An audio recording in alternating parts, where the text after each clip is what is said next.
I used to think you were just about the most perfect person in the world.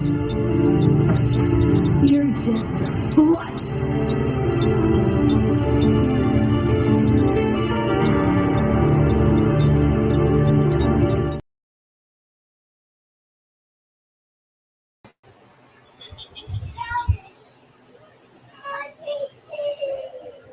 Yo.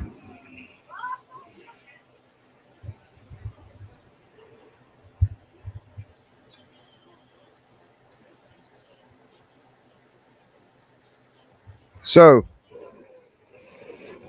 a couple houses got flooded. A lot of rain hit southern Ohio. Ceilings coming down. Roofs leaking. My water heater stopped heating water. Pilot light went out. It's a newer water heater. It's about 6 years old. I've never had an issue with it. I don't know how to turn the gas off. I don't want to mess with the knobs. I guess they have sensors in it to let you know if the fuckers are on and shit like that. So I'm just leaving it alone. I got an appointment on Monday, but it's a little concerning. I get worried. What up, low grade? What up, GT Key? So that was fun.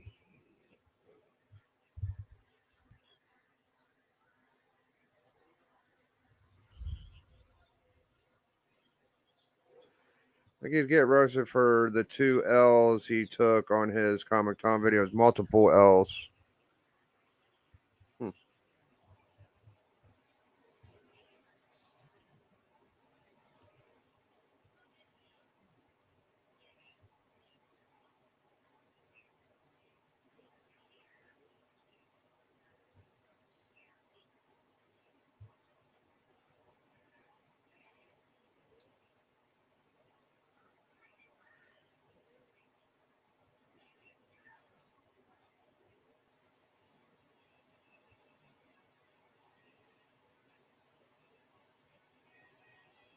I was thinking about hopping on Spidey's, but I'm chilling.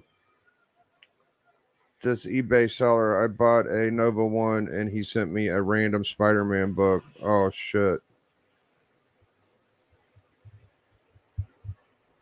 I don't know, bro. I got a nice Nova 1, though.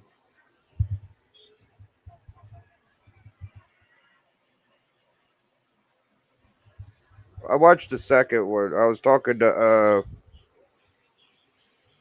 Darth Maul, or I forget his name. Forgive me. Darth something. And so the new video was him like joking about it.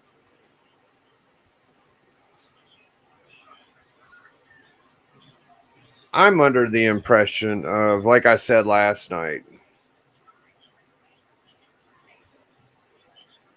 paid $7. So we'll see. He said he sent it to the wrong seller. Like myself, he said he would get it back. I paid $7 though, so I Chihuahua. $7 Nova 1, dude. You're a beast. $7 Nova 1. That's crazy.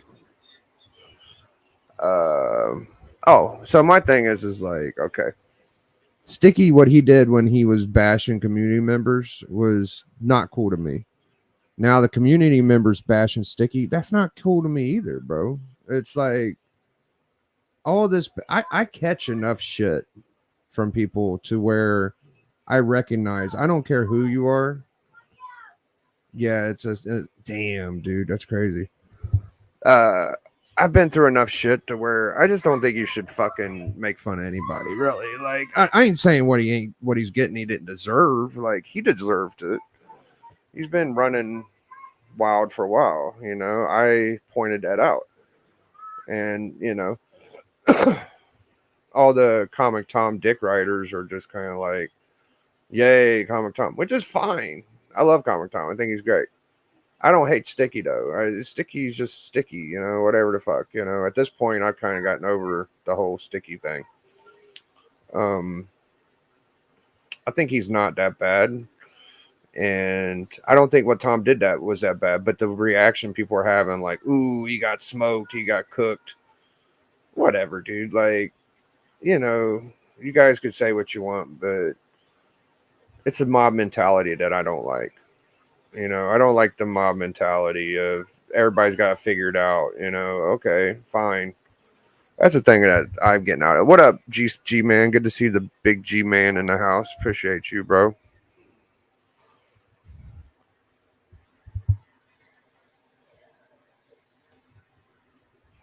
It's amazing how some people could do shit and get away with it, and some people do shit and they get shit on. So he was able to get all the praise and approval when he was shitting on smaller channels. A bigger channel goes against him, and then it's automatically everybody's on the bigger sides, and that's fucking annoying to me. It's like people are just so quick. It's more about status than it is even the argument. And that's the shit I don't like. Some people do cruddy shit and nobody hears anything about it. And then some people do cruddy shit and they're ran out, and it's just fucking annoying to me.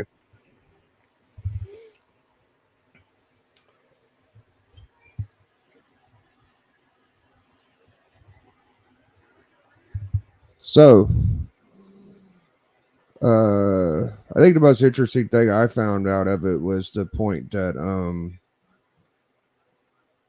Tom isn't like a hardcore collector like some of us. Like I ain't saying we're hardcore collectors. He's got books. He says his main collection is a short box, which is kind of cool. I kind of envy that. I mean, you really don't need me personally. I need about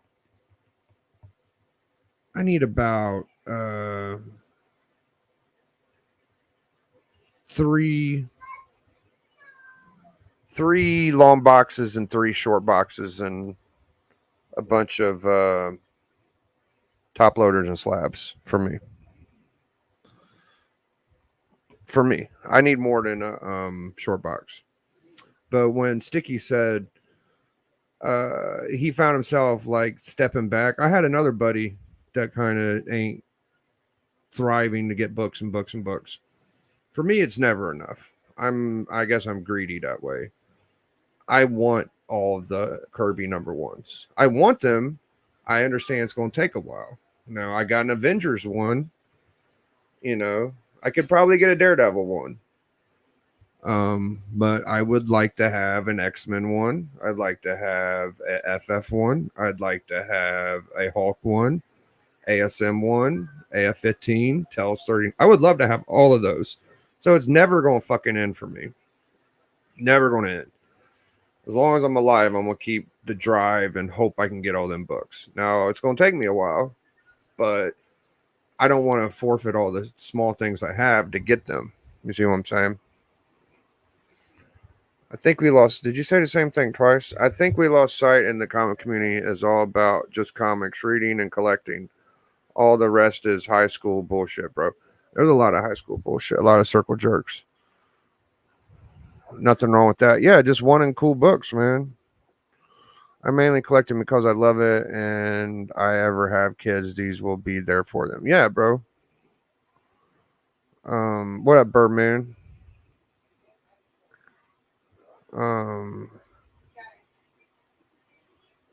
Yeah, man.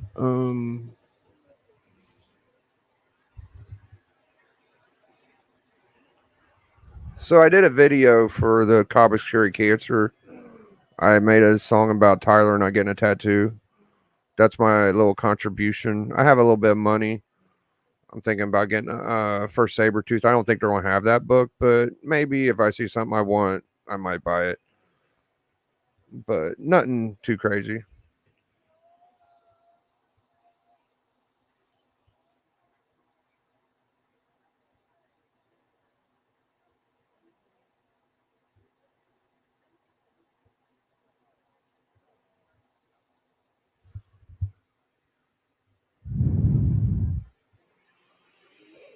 I always tried to have a collection for my nieces and nephews. They could have it for if they want to sell or not. Cool, Biggie. Yeah, that was my little contribution.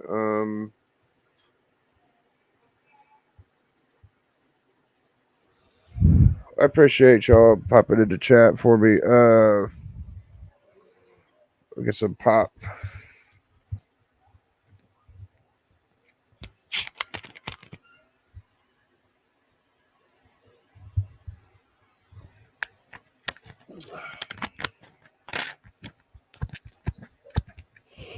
I think comics are cool. I don't think they take up a ton of space. Now, once I get up to about, I don't even know how many books I got. You know, I got about 10 long boxes, 10 short, stack of top loaders, couple piles of books, like this pile right here, you know. I got this pile, I got a top loader or Mylar stack right there. A few more Mylars. So, what is that? About 10,000 books, 9,000 books. Once this pile starts getting, see, I got another box right here. And it's full. I got a box right here. This is my selling pile. I don't really want more books than this and that. You know what I mean? So right now, I'm waiting for my LCS to move because they got a lot of books in the back. Holy crap, 10,000 books. Yeah, it gets ridiculous, bro. I got about 300 that are important. You know what I mean? Like, I remember when I would do the top 50 and top 100, I'd be like, shit, I got another 200 I could show. You know what I mean? But I got about 300 bucks over 100 bucks, you know. I think. I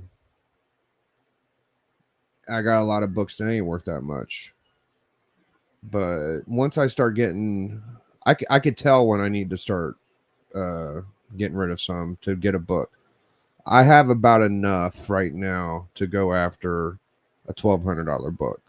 I have about as actually got a nice stack. I got a nice Golden Age Superman. I got the Lois Lane Curiosity. I got a Morbius. And some other shit, some bunch of keys. I got a first Pink Panther. I got Dave Stevens, Banger, Crossfire 12, Marilyn Monroe, a couple more, and about 10 or 20 other books. I can go after a $1,200 book fairly easy and not have to get rid of much. But my goal is like a $4,000 book. I want an X-Men 1. I want a staple in my collection. I did this about 3 years ago. I got Avengers 1. I got ASM 14, and then I got other things like I got the GSX, I got the Swamp Thing, I got what else did I get? I got the Swamp Thing, I got Hulk 181. So I got most of the like little $900 books. Got first Brainiac. You know, the first Brainiac was pretty good. I got a Timely. I got my Golden Age Superman. I got shit like that. So I got ROM number 9.8. Hell yeah, bro. That's dope. Good to see you, Darth. But my next goal, like I got a couple $2,000 books. Okay, pretty much. I got my Avengers 1 and my Hulk 2. My Hulk 2 and Avengers 1. They're about a couple grand. Easy, bub. You're gonna break it. Let me see if I can get y'all a couple wrenches in here. That would be nice.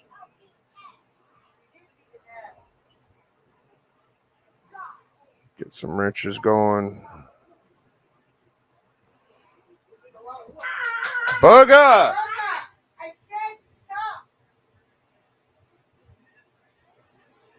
Yeah, I gotta look on an old video. So yeah, my fucking water heater's fucked up. And I don't know what to think about it. I'm kind of just trying to keep it out of mind. Alright, so if you was in the debate last night, I might be able to give you a wrench. Bug, I'm gonna take that from you if you don't stop.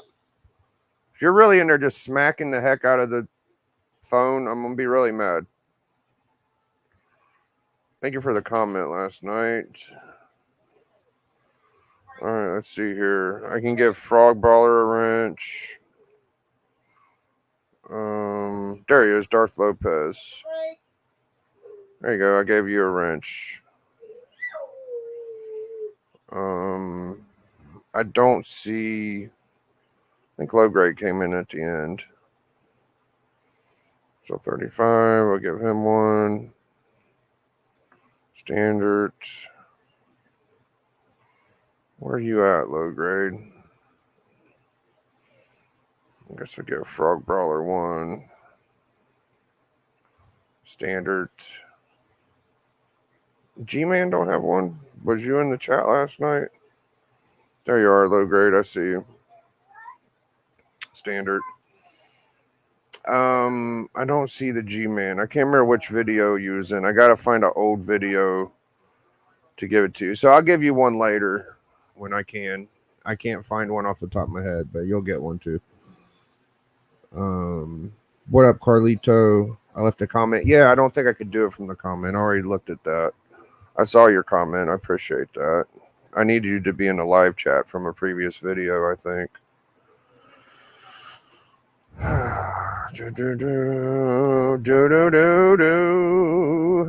I can't do much unless you're in a live chat, as far as I could tell. Love this book. I like it too. I did X Factor 92 and I caught a lot of shit because they were killing people in a hospice.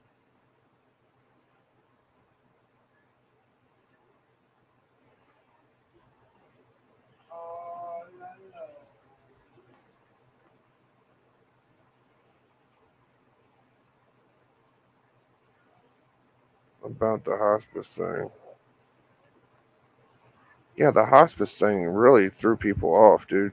So the last book we reviewed on book club was X Factor 92, and there's Magneto's team. What the hell is the Magneto's team called? I forget. The acolytes. I forget. It was something. And anyways, they went to a hospital, I thought, but it was actually a hospice where people go to pass away, and they were like killing humans. And a lot of people are like, "Oh, that's horrible." And I said, "Yeah, it's very fucking horrible. What does it? Is it a big difference if they killed humans in a hospital or a fucking hospice? Not to me." I'm like, "You're killing people. You're killing people." Actually, it's probably more sad you're killing people in a hospital because they have a chance to live. People in a hospice are going to pass away anyway. Either way, it's not bad. But the thing is, for me, is wouldn't that make it a controversial book? Don't we collect controversy? Like, you can't tell me like it's the first controversial book. So the last controversial book I paid a good amount of money for was Lois Lane 106, the Curiosity book. What if Lois Lane was black? People love that book. It's very racist. People love it though. So I would think that if you're going to be like picky and not like a controversial book, that a book like the Curiosity book would be something you wouldn't like, not fucking X Factor 92. But, people are welcome to their opinions. It's completely fair. I'm going to play y'all my newest song. I haven't got any comments, which I was hoping I might get a few, but it's okay. All right, so check out my song. Here, I'll go to my channel. Y'all can listen to it. All right. Shooby-dooby-doo. I would like to turn the gas out on my water heater, but I don't know exactly how to do that. So hopefully we don't, knock on wood, anything stupid happens to me. I don't want nothing stupid to happen to me or my family. All right, y'all ready? The newest installation to the Biggie Shack Comic Book Network, BSCN. See, I have a network. I don't have a channel like these other schmucks out here. Biggie Shack runs a complete network, and we have a music episodical. All right, my last music episodical was a little too hardcore for regular YouTube consumption. I had to actually get rid of that last music video. This one I kept tame to where we could keep it up. Nothing too controversial on this one. A lot of controversy. All right, here we go. Turn it up.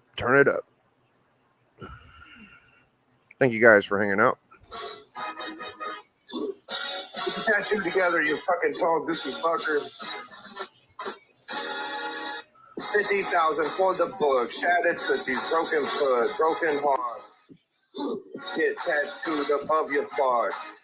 Tyler, liar, tattoo, conniver, shattered glass, shattered promises, 50,000 reasons why.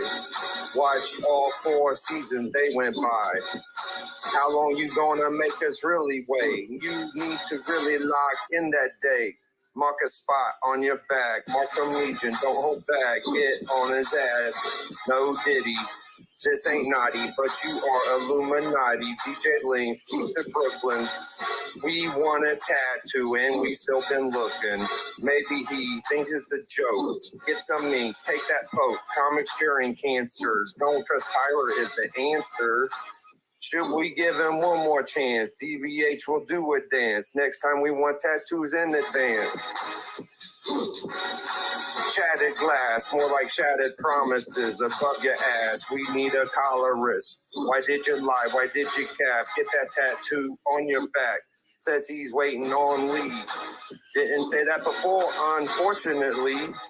Do what you say. You're from Indiana, but I really can't stand you. Maybe we should ban you. Make the tattoo pink and add some purple. I think you stink and you're not in my circle.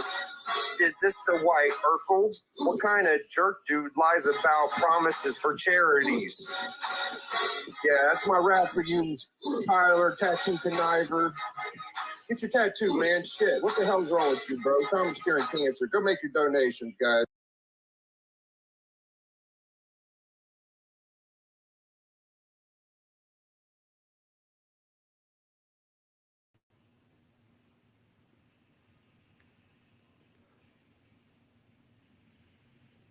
I think you're muted, Biggie.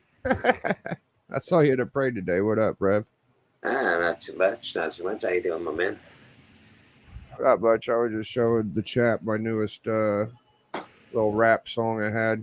Oh, you liked it? It was hard. It was pretty good. Yeah. If people ain't in the know, like, there's this guy named Tyler Shattered Glass, and he said he'd get a tattoo of $40K, and the community actually got $50,000 fucking dollars because he renegotiated his tattoo promises and said, I think I need 50,000 instead of 40. So they actually got 50. $10,000 more dollars just because he thought that's a good idea, and he still wouldn't do it. So I feel like that's a little more important right now than a lot of things we talk about. So I made a point to make a song. Now, I care about y'all, so I do shit like that, Very magnanimous, Biggie. I try, man. A lot of you guys don't try like I do. Like I put an effort out. I fucking love you. You're awesome. I'm not trying to be humble or not like that. I wish other people would do it for me, but nobody will. So I have to do things myself, Fair. It's fair. Some heroes don't wear capes, I guess. I don't know why it's so hard for people to do these things, He goes off scot-free. I'm not gonna let him get off scot-free. I ain't gonna let him get off scot-free, Bleak. That is facts. That is a fact. I can't do it. Why does everybody else? Yeah, I don't know. I think at this point it should be his whole back, shouldn't it? He needs after he gets a tattoo, the longer he needs it goes, the bigger it should be. I think the tattoo artist should smack him in his face after he's done too, after making us wait this long. It should be get the tattoo and then tattoo artist smacks him in the fucking face. Oh, get it all on video, make great content. I don't think he's gonna get it. I still am glad that I did what I did. At least I made an effort. That's what what's the deal? Why hasn't he got? He says he's waiting for what is it? Whack Comics. He made another stupid fucking. We're dealing with the guy that doesn't care about promises. Okay. So thanks, bud. So he turned it into waiting for a guy from Australia to come, which is ridiculous. As soon as I heard that, that's a hard ask. As soon as I heard that, I knew it's like. So now we got to wait for a guy to travel 20,000 miles for you to get what you promised you would do in the first place. Like, why are we waiting? Well, there is a thing called StreamYard. You can he could join you on StreamYard while you're getting a tattoo, and you can be together. I know Yeah, it's not like holding hands or nothing, but you guys can be together, and you can get your tattoo. it's very strange to me. I think it's just a cop out, just like the 40,000 ain't enough. I need 50. I think it's just another cop out. 50,000 for comics curing cancer. That's a dynamite fucking what a wow, comics, man. Curing cancer. 50 grand. That's amazing. It really is. And he should be proud of that. You know, he should be like, I'm the guy that gave the promise for us to get to a certain goal, and we reached it. And here we go. Let's celebrate. Maybe it's a religious thing, but at the same time, like, if you have these religious beliefs or you really didn't want to get tattooed, then you should have never fucking said. Things are fun to talk about whenever it's all shits and giggles, Bleak. But when it comes down to it, if there's no accountability, there's no accountability, right? Yeah, you generally, it's just a good rule of thumb not to say shit you're not gonna do. That's, you know, eventually you'll get called out on something. Yeah, and I think it's going to get worse and worse as time gets closer to it, because I've been seeing a lot more channels bringing it up about every chance they get. So Rob Fatstack said something today on slabs, and then Marcus has said it a few times. I think Matt Spidey. It's just I've heard Legion bring it up. DJ Links. So yeah, man. I don't think we've ever came across an atrocity of this level of being promised something. It's almost like back in the day when Comic Corps did a thing where they had a cancer charity, and they were giving out mystery boxes or something, and they said it was a supposed amount of money, and people weren't getting their books. Oh. And when they did get them, they were not to the level of expectation they thought they were. And people really, I think they made up for that in the long run. Like, some guys from the corps was like, all right, we're going to send you more shit.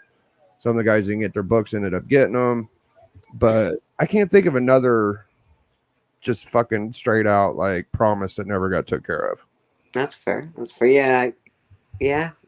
I don't know, man. It's not that big a deal. It's just a tattoo. Did they pay for the tattoo, or does he have to pay for the tattoo? Yeah, that was never like a stipulation that was brought up. It was just, as far as I could tell, once we reached that point, that he would just take it upon himself to handle it. And like I said, it was all shits and giggles and go Tyler until it actually happened. And he just kind of. Is it a money thing? Maybe he needs money to get a tattoo. I don't think that Tyler's poor. I wouldn't say that. I'm broke 99.999% of my life. So I can understand not having the money. I get that, but I think at the same time, like, tattoos aren't cheap these days. It's like $300 for a small tattoo these days. You think is that much? I think it's about $100 for a tiny one. If you get a really tiny one, you might be able to get $100, $120 or something. At the same time, if it's a money thing, I'm sure the community would pay for it if they had to. I'm sure they would ante up pretty quick. Now, if he fucking got him to pay for it and he still didn't do it, dude, that would be it for me, bro. That would be it. Any chat I saw him in, I'd be on his ass. That's fair. Hey, man. That's fair. You got to police the community. I mean, it just gets ridiculous at some point. Like, even just to ask it for, Lee from fucking Australia, bro. That's such a hard thing to make happen, man. Like, that's the stipulation. That it might take years before that fucking shit happens.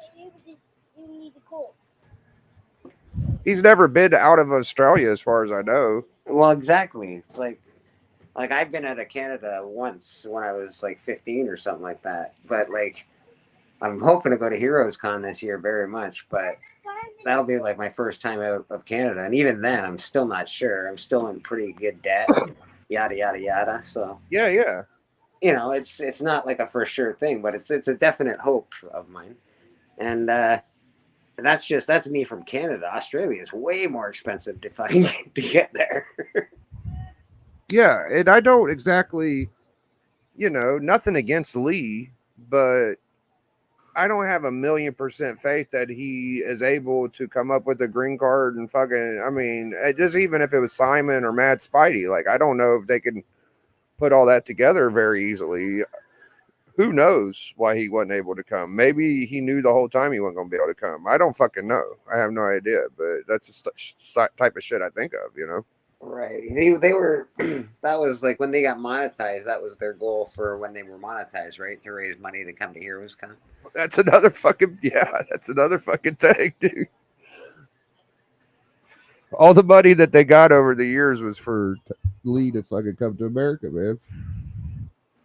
That's what they were saying for a long, long fucking time was every dollar we get is going to his money. I mean, that's none of my fucking business. I'm gonna try to drop it, but so we had a flood in my Yeah, town. you're dealing with some fucking nonsense over there, I hear.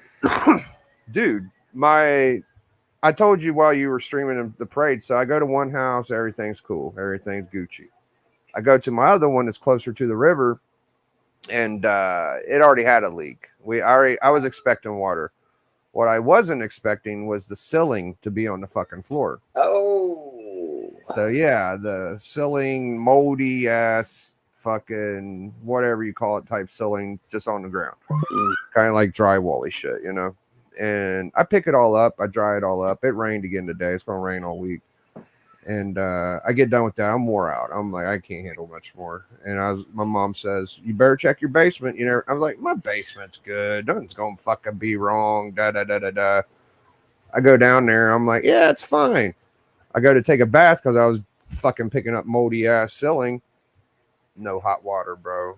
I'm like, oh no. And I've had a new water heater since around Corona. You sure water heater should be fine then. Yeah, no issues. Yeah. So I kind of look at it like I would my old one. My old one, you used to you fucking reach in there, you see the burner, you light it like a fucking oven almost, Yeah, this one, yeah, I know those. Yeah, this one has like spark and it has ignition and it has wires and there's got a fucking door. I pop the door out. There's fucking insulation, like silvery I'm like, oh my God, this is very elaborate. I start reading the instructions. Everything it says is like, call a fucking fire department. If this happens, worry about explosion. I'm like, I don't even want to fucking touch this thing.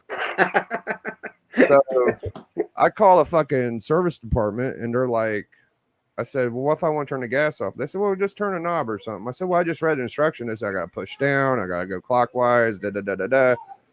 And then I was thinking, well, what if I just turn the gas line off? I don't even know how to do that now. I'm just like, I got to get instructions. It's been like 6 years. I don't know. So I'm just going by the faith of gas or water heaters. They don't have gas as long as the burner ain't gone. That's what he told me. He says there's a mechanism that'll know if there's a flame and it'll let the gas turn on then. So I'm just leaving it alone. So it's actually on, gas light off, but it's turned on and I don't smell gas. So I'm just leaving it alone. Yeah, as long as there's no gas coming out, that's good. It's because the gas shouldn't be coming out. I don't know exactly what your deal with how to turn off your gas. There's probably a knob for it. There's a knob on a gas line. I could turn the dials to off probably, but I was reading this thing. It said if the knobs are stuck, you could break it, and that would make the gas line stay on. So I don't even want to fucking touch it. I don't know. Yeah, if it's especially because it's expensive if you fuck it up. So. Yeah, I'm pretty sure water heaters, once the pilot light goes out, the gas stops. Yeah, I think you can just start pressing the spark thing. Probably. I'd have to turn the gas back on and pilot. And yeah, honestly, and then I think you could just hit the spark. It should start everything back up. But, there might be an actual reset button. I don't know. I have no idea. I just feel like I'm gonna leave it the fuck alone. I guess. I hope I don't blow up. Well, you're gonna need hot water, man. I'll boil water for a night. They're coming Monday, so. Oh, they're coming Monday. That's not so bad. Yeah, I'm gonna boil water tomorrow night, and that's about it. I don't know. I just hope nothing. as long as there ain't gas coming out, I think I'm okay. I don't know if there's gas coming out. They keep saying I don't know what gas even smells like hardly. Like I got my you lawnmower. would be able to smell it. You think so? Yeah, Well, Melody said she couldn't smell it. I can't tell if I can. So you can definitely smell gas especially if it's in high quantities. okay. Well, hopefully it's all right. I don't fucking know. That people say that if the burner's off, then the gas ain't coming. So that's just what I have to believe. You know. Yeah, you'll be fine, Biggie. I think they're right. I think you'll be all right. Probably. Save it for the pros. Don't fuck around too much. Yeah, I don't want to fuck with it that much. I would love to just turn it all off, but I don't fucking know what I'm doing. I don't have a faith in my shit. So I'm gonna go with what people say. They say it should be all right. Just watch a YouTube tutorial, man. That shit's fucking. Yeah, I talked to a guy on the phone and he said I could leave it alone. So that's what I'm gonna go with. Yeah, that's fair. That's fair. And he said if you don't feel confident, then leave it the fuck alone. I'm like, yeah, I'm gonna leave it the fuck alone. That sounds good to me. Yeah. So I've been getting messages on Instagram about all the cooking of the fucking Sticky Goose. See, let me see if you understand what I'm saying. All right. So whenever Sticky was shitting on everybody, I didn't like that, you know? And now that everybody's shitting on Sticky, I don't like that. Am I fucking weird? Yes, you are. I'm weird. I should be happy right now, right? I don't know. I don't think. Again, I think it's more fun with you than anything. I don't think it's malicious shit that you're trying to do most of the time. It feels like mob mentality though. Like the first. Yeah, your mentality is weird. You sort of you wanted to fight him and now you want to protect him. It's very weird. I want to protect him because it feels like he's getting abused. Well, he's sort of doing it to himself, bro. It's not like he deserves it. He deserves it at this point, but at the same time, like I just don't like seeing a lot of people shit on somebody. That being said, again, I don't have a problem with Sticky. I watch some of his content now. I was never subscribed to him until all this nonsense started happening. And then, I've watched some of his content, his X-Men books and all that shit. His video today was amusing. I'm sure that didn't get him any love. His chat was all the comments in his chat are just fucking terrible. All of his fucking demographic fucking hate him, dude. It's amazing. Like they turned on him pretty quick. Yeah, they were all like, go, Sticky, go. And I hated all this fucking, but now it's just, I think they just like to fuck. Okay, this is my theory. So it was okay when he was shitting on smaller channels, but once a little bit more bigger channel, a little bit more notoriety popped up, they're like, oh, let's hop on that dick. I know, but Tom came through like fucking Batman or some bullshit. Tom's like he's like a Dark Knight. All of a sudden, he just tromped fucking Goose, and the community was like, "Yay, Tom!" Even though most of the community usually disparages Tom's name most of the time, but they're pretty happy with Tom right now. That's for sure. Yeah, I don't think that if the same case scenario would have happened in a smaller channel like me, you, or K-pop, or fucking Matt Likes Comics, or somebody did the exact same shit, they would not be reacting this way. It's just because it's fucking. Well, it's the same. That's because it's the same reason why nobody believes you if you don't have a degree.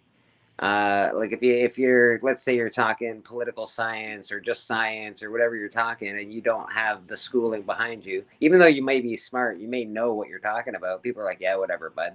The minute you have a degree, they go, oh yeah, of course. Listen to this guy. He's got a degree. Well, Tom is one of the biggest people in the community. Therefore, consider that a degree. Now people are like, oh yeah, fucking Tom beat the shit out of that guy. I don't know. Somebody like us, it wouldn't matter. We would just be fighting with them. Tom. Yeah. They would definitely side with fucking Sticky because Sticky is the more popular. Absolutely, 100%. Oh yeah, more influential channel. He's got. I don't know, his chat. Like I said, I watched his video today, and it was all the comments in the chat are just not good towards Sticky Goose. Like it's really bad, actually. So I'm going to give my review on it since I have someone to bounce it off of, and it's not going to be the defending part of Sticky. It's going to be the honest, like, if I didn't see everybody jumping his ass right now. All right. So he came off like a person that thought they knew what they were talking about that didn't. So he went in there with he went in there thinking, I'm going to say his top 10 list is stupid and he sells books and takes advantage of people. And that shit just didn't work for him. Well, he went in there. All he had was accusations. He didn't have any actual proof to back it up. Yeah. Whereas Tom is a very smart person and has you can tell that Tom, he's probably the guy that numbers things and letters things and has things in order. He knows his shit, man. You can't fuck with Tom about his shit. He knows what he's doing. He's been doing it for years. Sorry. Now, Tom gave him a couple layups, but he missed them. He was frazzled. So when Tom said, so when I do my top 10 lists, I do push books that may not need to be on there, like my exclusives. Of course. For whatever fucking reason, Sticky just ignored that. You know, like, focus on that. Why is your top... that's something I would have focused on, because that's the one thing that I don't like about Tom, and I don't like his mystery boxes that he pushes his books, and I don't want his books in my mystery box. See, Tom was smart enough to be honest about it and point it out himself. Well, yeah, he took the Eminem approach. He was like, I know I'm white. I know I live in a trailer park. Yeah, I know my top 10 isn't right because I push my exclusives, but the rest of them are, you know, whatever. So for whatever fucking reason, he just didn't even focus on it. I'm like, there was your fucking slam dunk right there. You should have slammed that away. And then whenever he fucking said, all I have is a short box, and fucking Sticky was like, well, I've kind of lost the passion to collect. I got all these keys and I feel hollow. And Tom's like, I got a short box and I fucking love it. And he just looked so defeated at that point. I'd be like, all you got is a short box and you sell fucking 10,000 books a month? What the fuck does that mean? You know, like, I still don't comprehend all of that, but good for him. You got low grade hero in the chat saying Tom has also scammed people in the past and done shady business practices as well. Him and Gem Mint. I don't know much about their practices. I don't know. I don't buy off of Tom, so I just listen once in a while on the YouTube. But that's interesting to hear. I'm not sure. Maybe they're talking about the whatnot stuff, because I've heard people say that before, but I don't exactly agree with all. Yeah, so I don't really know. I can't say that that's accurate, but hey, if that's the case, that might maybe selling a book for more than what it's worth, and people pay. That's your fucking fault. You want to pay? I've sold books for more than what they're worth. If you want to buy them, you want to buy them, but they're only more than what they're worth because at that time that's what they're worth. Like, you know, it's like the reason I sold my 361 right before the movie came out, because I knew the movie was going to flop. I had an 8.5. I sold it for what it was worth, and now it's not worth that. Is it my fault that it's not worth that anymore? I don't know. So what really fucked Slippery up? Okay, I'm going to give y'all what fucked him up the worst. He finally had someone on his channel that didn't fucking blow him. Like, he also was... At first, he was looking pretty starry-eyed, man. Yes. He was looking very like, oh, Comic Tom. Oh. Yeah. Which is great, because, again, Comic Tom is a celebrity in our community. That's just a fucking fact of the matter. Sorry, man. That's just what it is. Yeah, so when you have somebody on your channel that isn't blowing you or impressed with your personality, and you actually have to show who you really are in your personality. And he came off like a pushy, arrogant, narcissistic, full of himself, all the things that we kind of assumed, but he made it like very obvious. I think that's why people scolded him like an adult does to a child, bro. Like Tom scolded him. He was like, the whole thing about if you're making this kind of content, you're not making any content at all. Yeah. Like, she's like, whoa. It was just, I was pretty blown away by the whole scolding of of one sticky He beef. scolded him, but he tried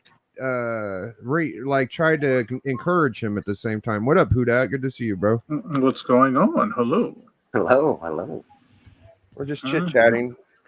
I think that whenever you're on a live stream, see, that was the rumor about Tom for years. When he first started, people would say, like, I think this is what Sticky thought he could do, right? So the rumor was like, oh, when Tom got on a live stream, if people really like pressed him and asked him his knowledge and shit, he probably wouldn't be able to perform well. So I think Sticky believed that shit. Tom's been around comics his whole life, and he's also been doing YouTube for fucking like 25 billion years. If you think Tom's not prepared to be on YouTube, you're ridiculous. He's a little bit more seasoned than you are, old Slippery. Like you've been on for 4 years, and he's been on like 8. So, but he also probably you could say that. You could say that about Tom early on, but I think that he's been doing it so long that like you're not gonna get him, dude. Like not right now. You're not gonna get him. He's also aware of his points that people like. There's only I hear them, you hear them. We've all heard Tom is this, Tom is that, Tom is this, Tom doesn't know how to act on a live, yada yada yada. He knows those points so well. I'm guaranteed he's got arguments against all that shit just off the top of his head, like just because that's been brought to his attention for the last few years. Everybody says that shit. He didn't do well in that live as well. Mickey didn't take any of his bait, and there was some awkwardness. All right, so at the end, when Mother Goose kind of hopped in and was like, "Oh, this slimy motherfucker was selling books while He's trying to sell books while we had no power." Man, like, yeah, of course I was, baby. Fuck, man. And you know what, what Tom should have said right there was, yeah, I was saving your live. I thought you left, dumbasses, and I'm here live, and now I saved your asses by it not just going black and me leaving. Shut up. Yeah, he goes, I wasn't trying, I did, is what he told him. He said, I wasn't trying, I actually did that. So yeah. I don't know. That part was so I forgot somebody said that Carlito said cringe or something. Yeah. That part was very cringe when she did that. That was just like, I was like, oh, you know what I mean? Like, well, that's the census of his video today. Everyone says it's very cringe. He does a parody of his interview with Tom. I don't think he could have done anything. So he took Jim's advice and tried to make fun of it. Yeah, but he didn't do a good job. Yeah, don't listen to Jim. He rushed to do it. And another fucking thing. Let's get to this. It didn't take fucking Jim long to shit on old Stickerino either, man. Like they were buddy, and fucking soon as Jim saw it, he was like, "I'm gonna make a reaction video. I'm gonna get in." Dude, they had about 4 people who did reaction videos. But we all saw that. We all saw this coming, though. Like I could have when I was thinking about it, I knew the exact. I'm like, okay, there's going to be at least 4 reaction videos right away. You knew Jem was going to be one of them. Jem did one sports. I think not sports, but Collector Dad. I think that's his name. Yeah. He did one. He's weird. He's a weird channel. If you ever noticed, I'm actually surprised he made one, but he is. Well, he's been trying to grow that channel, and I think he's trying to take the approach of like a Sticky side. Right. Even though it doesn't work for her sports car channel side, which is weird. It's like you would think you would follow the same formula. Hey man, it was an interesting interview. I think that Sticky got his ass handed to him, and Tom remains the champ, I guess. Well, and you know what happened is, and it's the Tom channel's gonna grow from this. Oh yeah, not Sticky's. Tom's is, because they had plenty of people who said, I unsubscribed from Tom. He's like, this video makes me resubscribe, and now I'm going to start watching them again. Well, Tom just became a hero of the community. Like I said, he became a superhero. He came in and defended the community. And before this, everybody was blasting Tom for this, that, and the other. Now everybody's all like, Tom, you're the best. And he's very good. I've never hated him either way. But now he's a hero. He's a community hero. He which really is. ridiculous. It's ridiculous to think of, but it's Yeah. fun. Yeah. I mean, but so- I've met the guy a couple of times. He's always been great. So I mean, I never had anything bad to say about Tom. No, so no, it's Tom's like, fine. Tom, again, you'll never hear me blast people for trying to make money on YouTube. You're never going to hear me blast people for trying to sell books. It's what you Yeah. do, man. We live in a society where you have to have a second income. and trust me, they got other people that actually make money on YouTube. Yeah. And I'm like that doing way more money, and you're like, those are the ones you're like, really, you know? Well, never mind the making money. Listen, like I said, today's society, you need a second income. You just can't. Like I have a job. I work 40 hours a week. That doesn't cut it, man. So, Yep, you know, that's you got why to you sell sell comics. comics You on got to the do what side. you got to do. Tom Like, you is gotta- Tom. that's why you got a Sorry. second hustle. Tom is Tom, like whatever. I mean, I have a little bit of respect for anybody that can organize and put. I mean, I hate shipping. When I sell, I do not like shipping. He ships tons of books, so good for him on that front. But do I look to Comic Tom for any kind of education and fuck no. Like, but at the same time, like he said some shit that I've found beneficial for me. So good for him. Do I find Tom interesting, especially the fact that he's got a successful business, he has a comic book, he's done all the things that everybody wants to do in this industry, unless you're just a collector and you just want to hang out with your 10 friends. And you're supposed to push your own stuff. I see the Yeah, comment. man. Like, I'm I don't does understand. very like, good I at mean, if I have I'm gonna push my own stuff. Yeah. He I does mean, very every good time I at- do a video, what do we do, Bleak? When we're on other people's videos, we push our auction, right? Yeah, man. That's what you do. That's what you do. What up, Jeff? Good to see you, buddy. Not much, man. Not much. Yeah, at the very least, like he does good at public relations usually. Like he comes off squeaky clean, very sweet, not negative, and I think he's smart in that. Hey, I way. give him one credit, and Jim noticed it because he said it in his video and he was talking about it. Tom did not curse one time. Yeah. I have to I'll rewatch it twice because Jim said that. So I gotta see this again because I was like, I didn't notice it either, and I was like, nope, he didn't. He didn't curse. Tom's a smart boy, man. He knows what's up. Didn't curse. Yeah, Like, Lord. yeah, it's really bad whenever you get told information or tips or whatever from somebody that's actually trying to motivate you.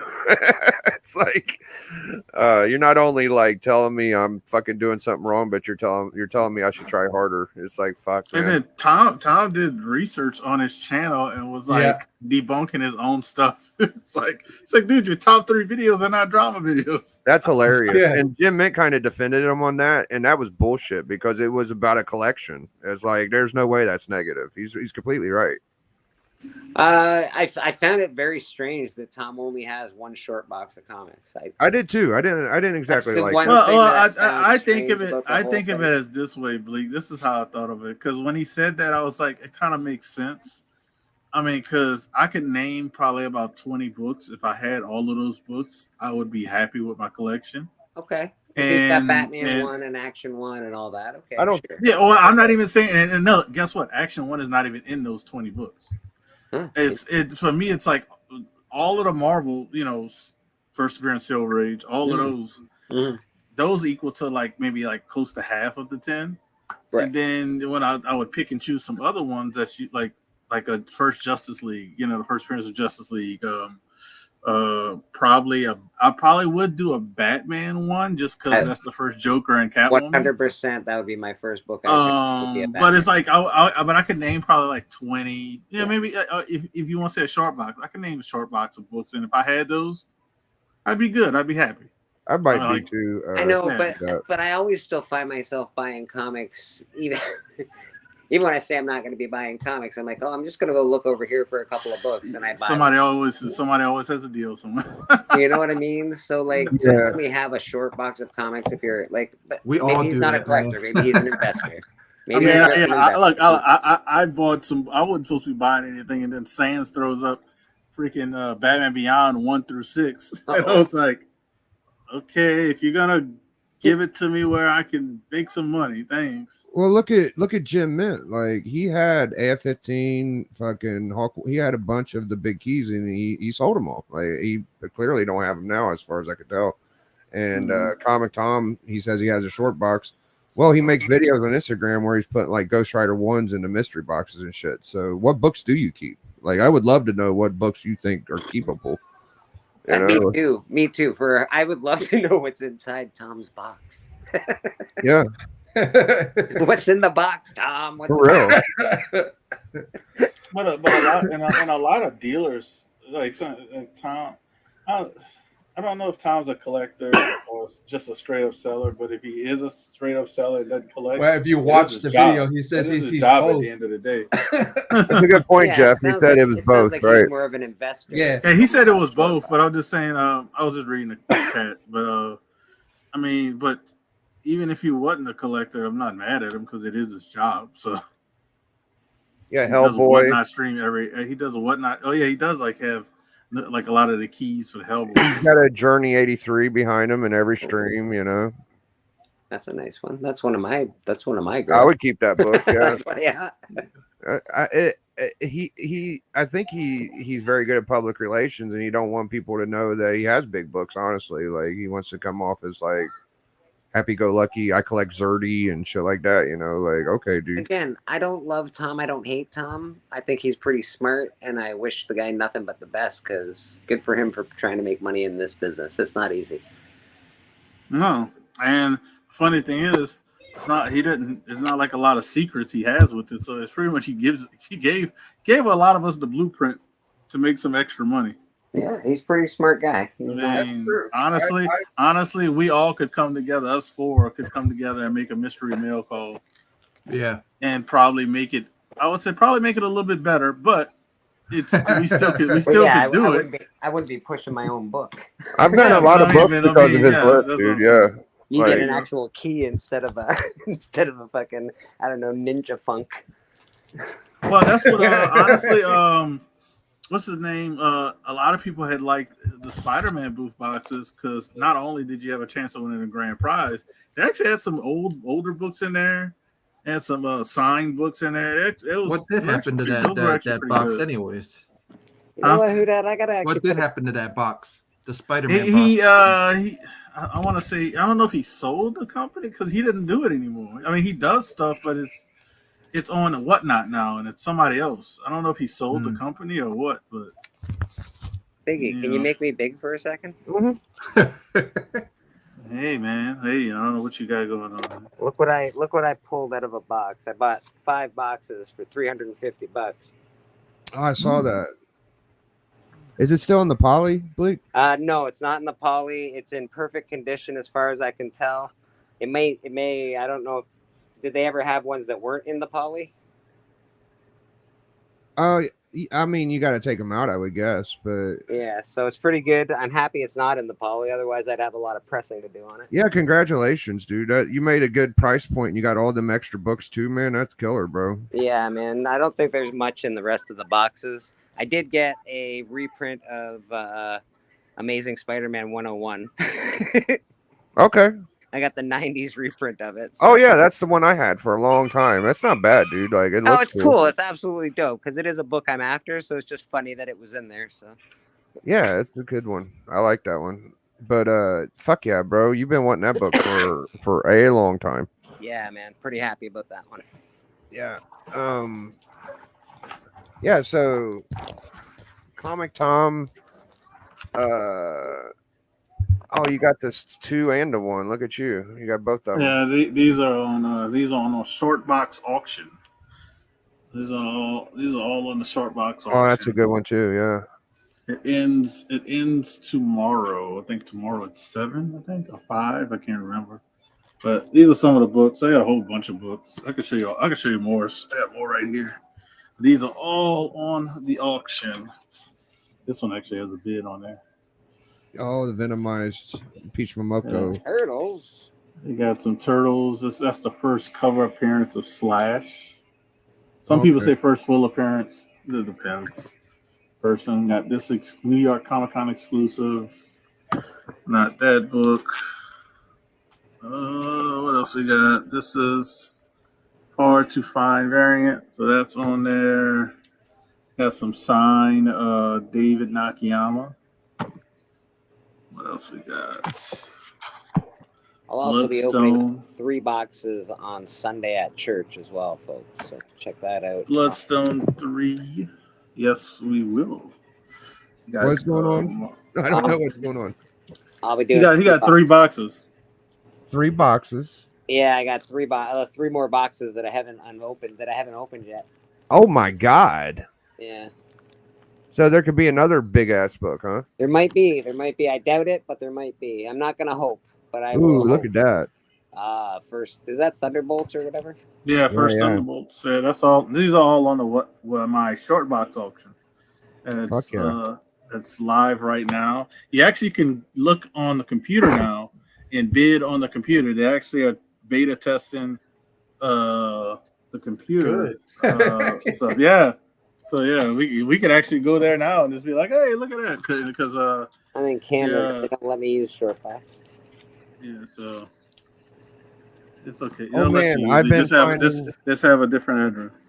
I've been finding books on Shortbox for dirt cheap. Not sure if anyone buys anything on there. No, there's people that buy. I almost got Alk 181 from Shortbox. hey, Mark Spector, I literally sold my Captain Marvel Adventures 18 on there. like a couple of weeks ago. So yeah, they sell small stuff and big books. Yeah, but that book, anything over $1,000, you have to mail to Shortbox. They make sure it's the book that you're selling. Then they ship it to the person that bought it, but they release your money once they receive it and check it out. So you don't have to wait any longer. But they sell a lot of stuff, a lot of cheap stuff, a lot of good stuff. I actually what do I want to say? Yeah, that's about it. But they got auctions. The auctions are great. You can get some auction items. You can get some stuff for really good prices. Yeah, and then I noticed the thing they do at cons is that they let you guys drop. I'll be right back, guys. We'll make some hot wings. Be right back. Yeah, you could drop off some comics there and consign them on the spot. Yeah. I'm thinking about having my first Whatnot auction in November when I have some time off from work. You want to join me? Yes. You said in November. You guys can do that? You guys can join each other on what? Yeah. Yeah. Oh, I didn't know that. I thought like it was one one person and that was it. I think you can join each other. No, they were doing it in the past. Yeah, so like unless they stopped all those things. So what's the sales fees on Shortbox? They're 10% fees flat. 10% fees flat, and there's no buyer's premium. Only thing buyers have to pay is the shipping, and I think it's a straight like $15 or something. But that's even like Whatnot and everything else, I think, right? eBay too, yeah. Right? eBay Live. Well, eBay is like eBay's 13%. Well, yeah, they take away a lot more though. Yeah. And then eBay's a lot rougher, but they're the biggest platform. Yeah. A lot of the auction houses are might be a little bit less of a percentage, but I know they have a buyer's and a seller's premium a lot of times. So it's like they're getting their fees. Like you might be only 8% on an auction house, but guess what? You're getting another 8% from the buyer. Right. So yeah, it's but they're not bad. 10%. I don't mind paying 10%. That's reasonable. Yeah, it's better than eBay. That's for fucking sure. My buddy, yep.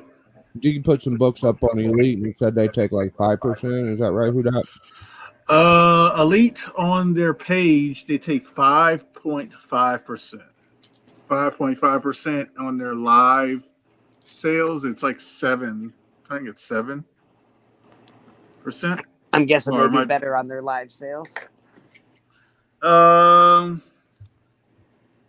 Well, when a live sales, you could sell stuff on. You're getting 2 to 4 hours, to sell. So it's to me, that's why it's another thing too. It's a little bit higher. We can go through probably I don't know how many long box or short box you go through like in 4 hours, but that's a lot. That's a lot of time to sell. So I can see why it's like 7%. And then you're like everybody's focus on that sales. All you got to do is watch when they go live for AtCon. I think it starts next week, Wednesday. I think it starts Wednesday. Just watch it. Gonna have over 100 people in there and buying like crazy. Like, dude, that's why when people say the market is always like, oh yeah, dude, watch one of them live claim sales. It's like market can't be too damn dead when you watch a claim sale and you be like, damn. At the end of it, this guy made $40,000. Wow. Do you guys think you gotta have the right shit to make 40 grand? do you guys think it was respectable that since Sticky couldn't get Tom to take the loss, that he stuck to that instead of maybe getting along with him? Because it definitely came off like, well, I'm not going to win. I'm not going to buddy up with the guy, so I'm just going to end it. Is that respectable, or do you think he would have lost credibility if he would have just buddied up with him at the end? Because people are animals. If he would have took the route of being like, we're buddies now, people would have shit on that too, right? I think that's his ultimate goal, is to be buddies with those channels. Okay. I think his ultimate goal is to talk to the Gem Mints and become friends with He Gem didn't Mints. go at fucking Gem Mint like he did Comic Tom, though. No, he didn't. He didn't. But again, if he's about growing his channel and views, and that's the way to do it. Talk to the people that are in charge of all that shit. If you watch that live stream, and I know who that was in the live stream, but I watched it back and I'm like, what the hell is this, man? I'm like, made no sense. you know. Oh no, I didn't even watch it live. I watched the replay. I didn't even know nothing about it. Okay. And I watched it I watched it the same night, but it was like 2 hours after it already aired. The only reason I even knew anything about it was from what was it? I forgot Instagram? one of the from Instagram. One of you guys, I forgot who shared it, but I freaking saw it. I'm like, what the hell? There was So about 10 fucking Instagram posts. I saw. Guess who I saw it from? Circumstances. Who was? It was. That's who I saw. Who did the video where? And they're like, it was like Comic Time, like face, and then a Sticky Goose face, and then the guy said they show him fighting like UFC, and the guy like kicks. I think it was red. I think it was. That's red. how I saw it for Red Hood. Yeah, I saw it for Red Hood. I was like, versus. I said, what are you talking about? I think Biggie's Sticky Goose thumbnail was probably the best. It's a little dead goose. Yeah.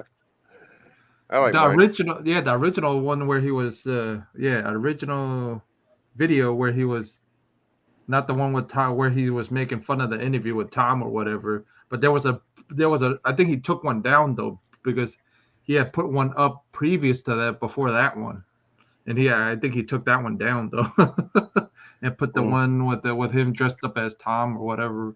Oh, did he take it down? No, he took Bleecker. He had something else before that one up. Oh, interesting. Oh, he had something because when I was at work, I saw it pop up, so I went to go look at it real quick, and then when I went to lunch and went back to the channel, that wasn't up there no more. That thumbnail. I wonder what that was. I didn't get to see that one. I didn't either. Check this out.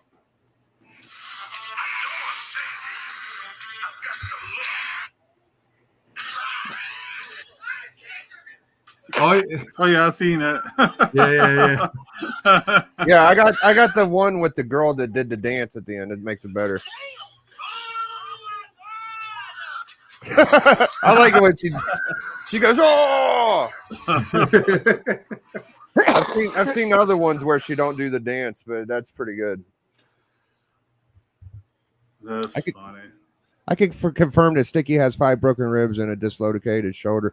Fucking Darth Lopez has been loving ACL tear. Damn, that's a lot of injuries on different parts of the body. Like, dude, that's from shoulder all the way down to his knees. And that's it, though. That's why Comic Tom is now viewed as a hero instead of a villain. Because Comic Tom before this was a villain in our community. Yeah, everybody did. Not a lot of people liked Tom previously to this. Yeah, so and now everybody's all like, "Yeah, Tom, woo, fucking Tom, you did it! You avenged the sticker people, yay!" I just think it's stupid, man. I'm being honest. It's like you said earlier, Biggie. It's all high school bullshit, man. It's like, Mob mentality, bro. It's like yeah, he was picking on all y'all, and now all y'all are Yeah. picking on him. So it's just Yeah. neither side's really great. Like Yeah. fuck it. No. I it's was just never, drama, you know, know it's what I just mean. I'm drama like, we don't- whatever. Drama in the community we don't need. I don't know. It's Yeah. not- That's all right. We'll get Enjoy your through it. comic books. Do your Hey, thing. I remember whenever Niobe was going around trying to take me down, and now we got this. So thank you very much, Comic Tom. I appreciate it. That shit seems like ancient history now. I love it. I knew something else would come around, man. Tom Always and does, Goose. brother. asked- Always does. Yeah, it does. Full play. But, you know, they say, like, the reason he had Tom, Jim, and what's his name on is because it's people he made fun of. He wanted to do live interviews to kind of do the I'm doing a stream with somebody I made fun of thing. So I wouldn't be able to go on, even if he invited me. Like, I don't want to deal with the whole P word shit on a live stream. Like, I just wouldn't do it. I don't think at this point because it's too fucking weird. So you'll make a rap about him, but you won't go live about him. I had to delete my rap, but I didn't know how fucking annoying it was going to be. I thought I could just say what I wanted, but apparently I can't. I'm just keeping you honest, Big. I'm just keeping you honest, brother. Yeah, I would love to just be able to go on there and talk shit to him, but I don't think I can at this point. No, it's like Biggie said, we are tired of people circle jerking these fools. Yeah, man, there's a lot of circle jerking going on. Hey man, don't get mad at Johnson and Johnson with that baby oil. Yeah, they didn't put the GHB It was in there. He I was did. gonna say the same thing, Bleeker. all I know is I That's guarantee. an added bonus though, right there. That was not. All I know is I'm actually gonna look it up. All I know is I bet you their stock is up like 10% right now. Oh yeah, people are eating that baby oil up. It's not a good keyword to say right now, though. The YouTubes are very hip to the fitty. I don't think that any of us are looking for bigger channels to be on our channel though. Like I've never thought of. I would be really happy if Comic Tom was in my chat, bro. I'd be like, holy shit, it's Comic fucking Tom. Well, that's happened before. That's not that. Yeah, hard. it happened to all of us before. Like Never when happened to we me. Comic Tom doesn't yeah. like. No? No. when we first started, I know Biggie started, and I they tell would you, hop in every once in a while. Yeah, I say tell you way back in the day, man. Tom would pop in the chat. Oh yeah. I I can't remember him realize. popping in. Yeah, he'll do it. And he does answer DMs. He's not lying because I DM'd him about something one time. And I get comic collected. but it was so funny. Instead of Tom typing the answer, Tom sent me a video. He's like walking somewhere and he's telling me what answering my question in a video. Yeah. Yeah, Tom's very whenever I met him in Chicago, like you would expect me to go like Comic Tom. He went, "Oh my god, it's Biggie Shack." You know, he like popped way harder than I did. Yeah. Don't tell me how to live my life, Bleeker. I am a drama channel now. I ain't positive, Bleeker. Been to any religious institutions for serious study resulting in being disqualified as a preacher. Damn, you're coming at his preacherhood. Aggressively relaxing. It's okay, bro. Hey, Comic Tom bought something from me in 2019. Damn.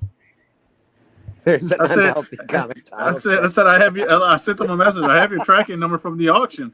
This is, and I told him who I was, and he sent him the tracking number. And he put the praying signs. Oh man, I forgot. That's how. So he used to pop up everywhere. I remember I was selling books with Discovery, and Discovery had like $10-$20 slabs or something, and Tom took them all. He was like, "I'll take all them slabs." So yeah, he'll pop in. Carlito said the same thing. He replied to me in a video instead of a chat too. I thought, all right, I'm happy it wasn't just me because I thought it was kind of weird. I was like, it's like he just sent me a message. Hey man, Tom's the talk of the town right now, dude. I had to holler at my boys about it. Hey, there's the main man. I like low grades comment. It's the best. Well, he's talking about there's some unhealthy There's Comic an Tom. unhealthy obsession with Comic Tom in this fucking Madness is, I'm more worried about him being worried about the obsession with Comic Tom. Comic Head Okay. 84. Holy shit. It doesn't make you any less manly if you Carlito, man. talk about another channel. Dude, Madness even got to talking enjoy town the right now. calmness. He was telling me about it. Just a tad worry. Yeah. Y'all talking about how Goose got cooked. Yeah. Yeah. We're talking about the cooked goose a little bit. He got Goose. Yeah, Madness asked me why I was defending old Sticky, and I said, I'm like, hey man, I just want to stick up for him a little bit. He's sticky. I think Tom's energy just over fucking took him, man. Tom is just Pretty much. He a lot didn't sharper. expect Tom to be that excited, I guess. I don't know. Yeah, Tom is a lot sharper, and he was like, "Come on, let's go." I was like, "Holy shit!" Yeah. I would not say Otani's the GOAT, but he is probably the current best player in the major leagues. Yeah, he got a 50-50. I remember I was telling Rob Fatstacks that he got 50-50, and he said he's the only person to ever do it. I said, no, fuck that. Barry Bonds got one. He said, well, that don't count. Bullshit, it don't count. Barry Bonds got one too, motherfucker. Don't fucking take that from him. On steroids. Steroids might make you run faster, but he still got it. Triple Crown, yeah. Tom got over 3 million views on the cooperating push with Marvel and whatnot and X-Men 97 packs, and he thinks he's going to go play. Damn. What do you mean 3 million views? Anybody that was like worried about them books, I am not in your demographic. I could give a fuck about some brand new X-Men book in a foil. Like, I said, okay. Yeah, but those things are like in mystery bags. I watched a couple of them where they got, so it's in a stupid mystery bag, and they cut them open, and it's like you get either a foil or either some stupid shit. So he added that to his mystery box. He said that one of his books was like a $50 book. I got one that's a Deadpool and Wolverine book. It's supposed to be like a $50-$60 book. It's supposed to be from Comic Tom, I guess. So, do you guys all have a $50,000 X-Men 1 wraparound cover from the 90s? Nah, 50,000? Yeah, 50,000. It's going for on eBay right now. So out of your goddamn mind type of it's stuff. A collector's item. It's a collector's item. None are being printed anymore. Huh. Who would have thought? It's fucking ridiculous. I think I have 12 of them. I'm like, I'm in the money, baby. We did it. I'll take Arano Acuna's 2023 year over Otani's. That's just my opinion. And if you don't know his stats, look it up. I don't know. Yeah, who? Ronald Acuna Jr. in 2023. I would take his stats over Otani, even though he did something for the first time. Acuna had 41 home runs and 73 stolen bases. Oh, While batting 337. Otani's not even batting 300. I got a old school wrestler I want to quiz Becker and Pop about, but I just learned about him a couple weeks ago. So if they don't know, I'm not going to judge them that hardly. But I'm a little excited to see if they know, because they know the wrestling pretty good. I'm not going to say it now because they might see it and be able to Google it. I'm waiting to see him on a live stream to quiz them.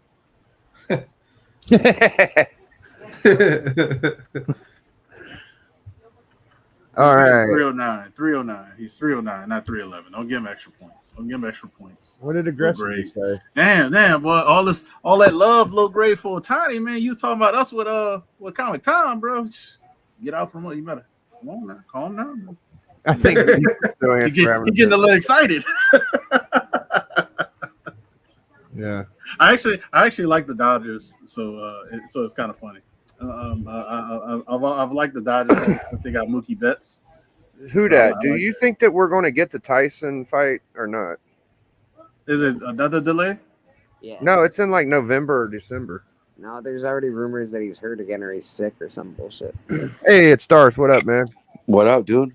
Chilling. I mean, your comments are hilarious. Oh, thank you. Hey, I just want to celebrate the destruction of Sticky Icky. He deserves it, yeah. Yeah, well, first of all, let me thank him because that's how I discovered this whole crowd and you know, you guys are awesome, and I watch and support. And I disagree with Biggie 100%. Kick that motherfucker while he's down. Oh, ouch. 100. man. Yeah, hey, he deserved that, fellas. You know, well, that's just how I feel. He feel- definitely. I cannot disagree. Yeah, he got big for his britches. That's for sure. He did, and he needed this. He needed to be humbled. You know, Yeah. I mean, humility goes a long way, man. You know, I mean, look at Min. I wasn't a fan of his or just neutral, but you know, he did his thing. Whatever. You know, I mean, I just think it's odd. We're at a weird time in the comic book community.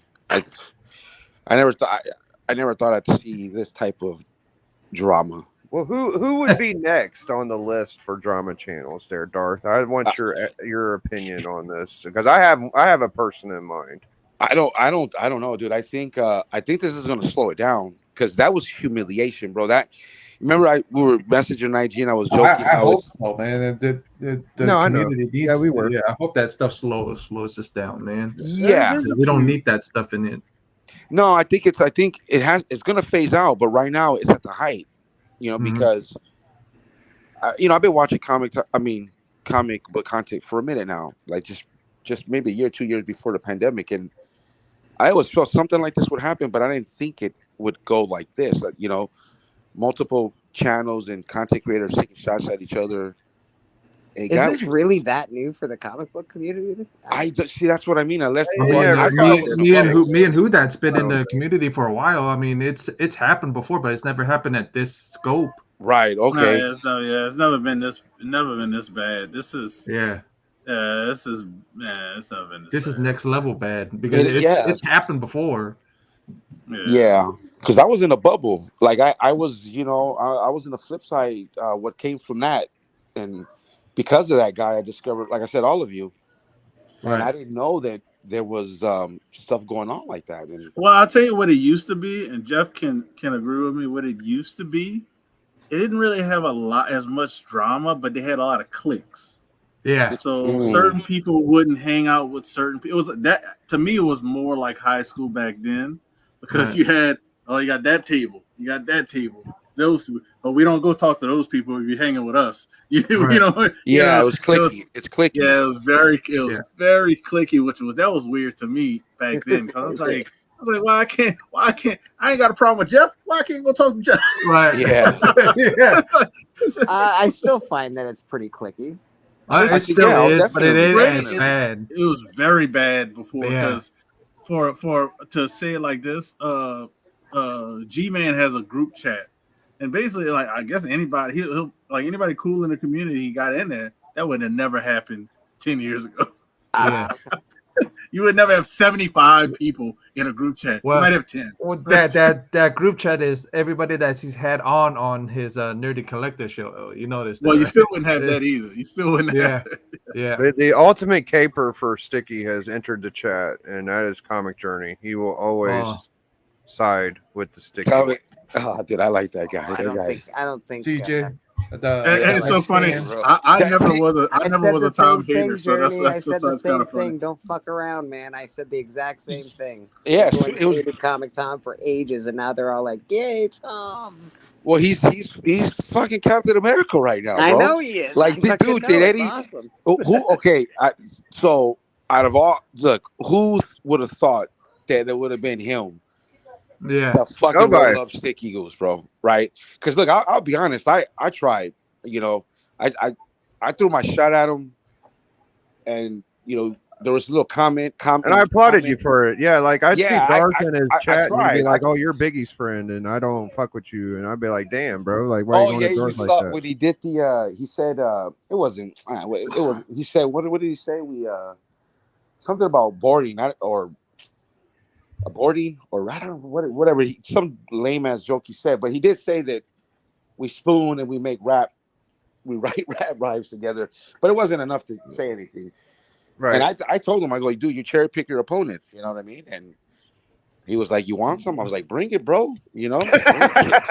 I mean, bring it. I try to get him out, but to his credit, you know, I don't have a channel. I just hang out in the chat. So maybe, you know, I wasn't on his level, but I was ready. But I never would have thought Yeah, It but would we be all started Tom like that Garcia too, himself. man. So we all started with no channels, and then we end up with one. So Yeah, Yeah. I'd like to thank you for fucking making Niobe have to apologize. Like I didn't see that coming. But if for you guys that don't know, like Darth made a post and was like, you need to apologize for that fucking word you said, and you need to fucking do it now. And he did. So thank Yeah, you very much. bro. I didn't see that coming, bro. Because we were, it was in the comments, and that's very disrespectful, bro. And see, that's what we don't need. And bro, we're all comic book guys, man.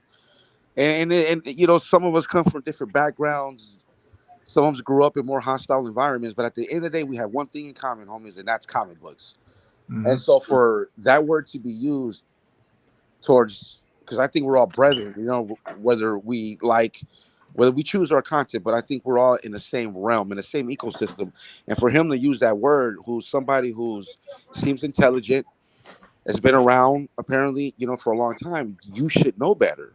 And then you want to act like it's okay, like us, the community, are wrong, and you want to use the PDF word, which I think I told you, bro. I don't think you did nothing wrong. You defended yourself, and that's the thing that I think in this drama people need to realize. Gloves are off when if I feel a certain way, I'm my own man. So if I feel a certain way, I'm gonna respond how I'm gonna respond. It might be harsh, because I told you, Biggie, had it been me that he mentioned in the sticker people, I would have rolled up his wife too. I'd have just went to the extreme, right? But that's just me. I don't think other people don't think that way, and that's where I think that eventually this is going to phase out, bro. Because that thing with Niobe, and now the fake bully or whatever we're going to call him got mopped up. I think people are going to slow down now, because I don't think anybody saw Tom to be the one. So I think it's going to make everybody kind of backpedal a little bit. I think it'll be more relaxed, and I think it needs to phase out, man. We got to move on. Tom's not the hero we need, but it's the one we got, man. So Yeah. And who would have thought? Because we all felt the same way about him at some point in time, right? Yeah, man, absolutely. And I've said it, and I said it again. I'll say it again. Nobody, in this little community that I hang out with, there's a much larger part of the community. Not a lot of people give Tom too much credit. I'll give you that. Actually, I have to, because I'm 48, but I was out of the hobby for 30 years, and so I left California. I came to the Midwest, and I was reading comics, and then I got into hardcore, LCS, pull box. Yeah. And I learned a lot from watching that dude, bro. I learned the language, hunting. I learned a lot of shit from him and Jim Comics, the Key Collector app. It was what it was, man. Those who he's usually one of the first people you find if you get into comic books. You go searching on YouTube.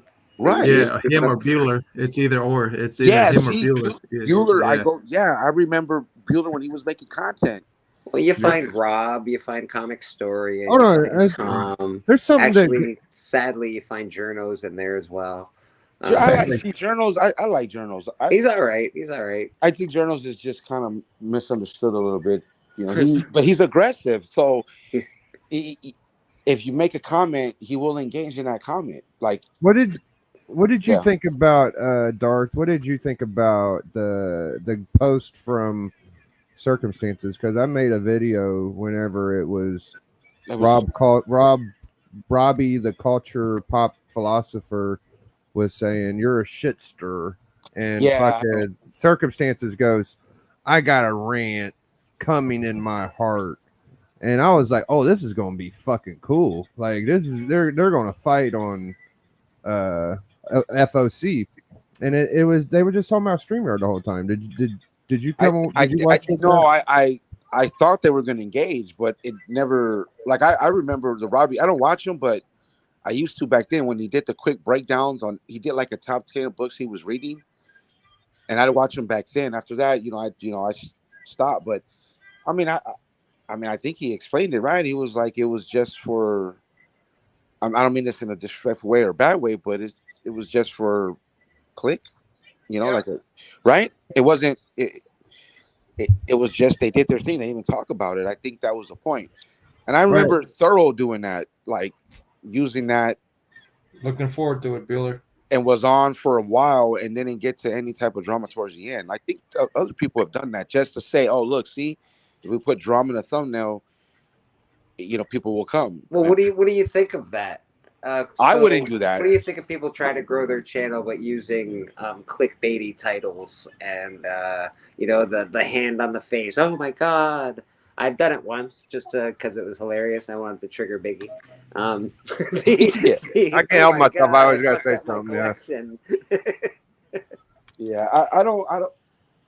I mean, I don't know, bro. Like, I guess. I mean, I don't knock anybody for doing how they do it.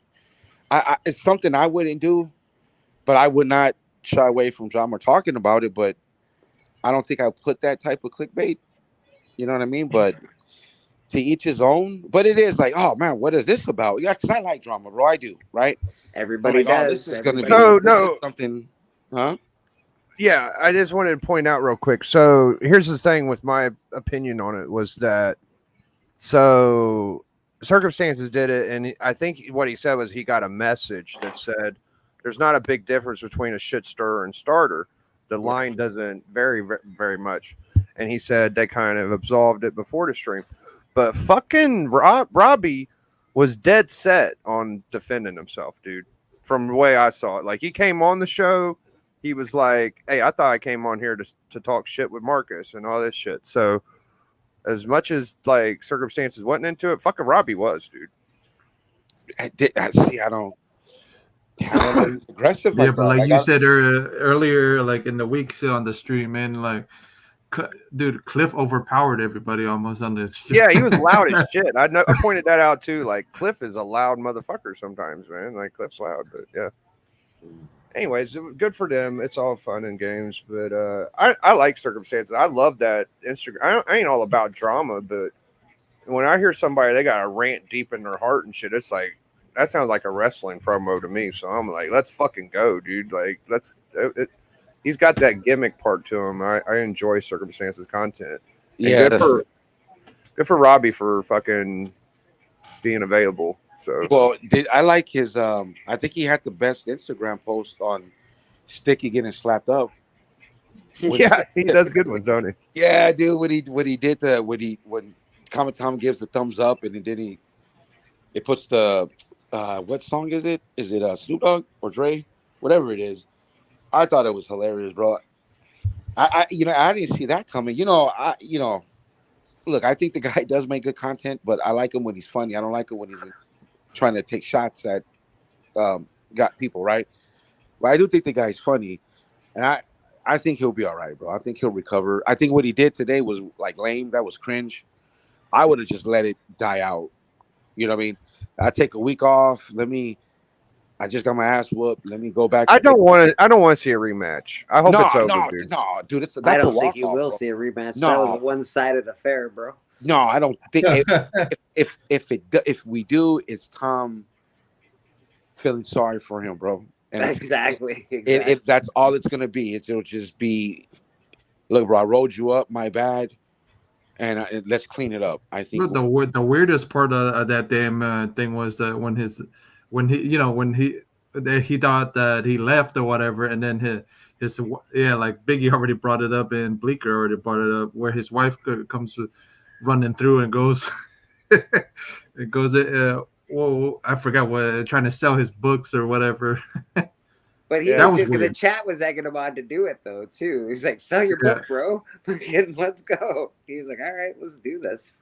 Yeah, but being honest, because that's happened to other people before, where either you guys lost internet or whatever, and then you leave a bunch of us in the stream and we don't know what to do. So it's like, at least Tom knew, I'm going to confess. To be at the market almost every week, and these guys take over the show until I get back on. Usually, I'm going to confess something to y'all. I haven't said this yet, but I did message Comic Tom.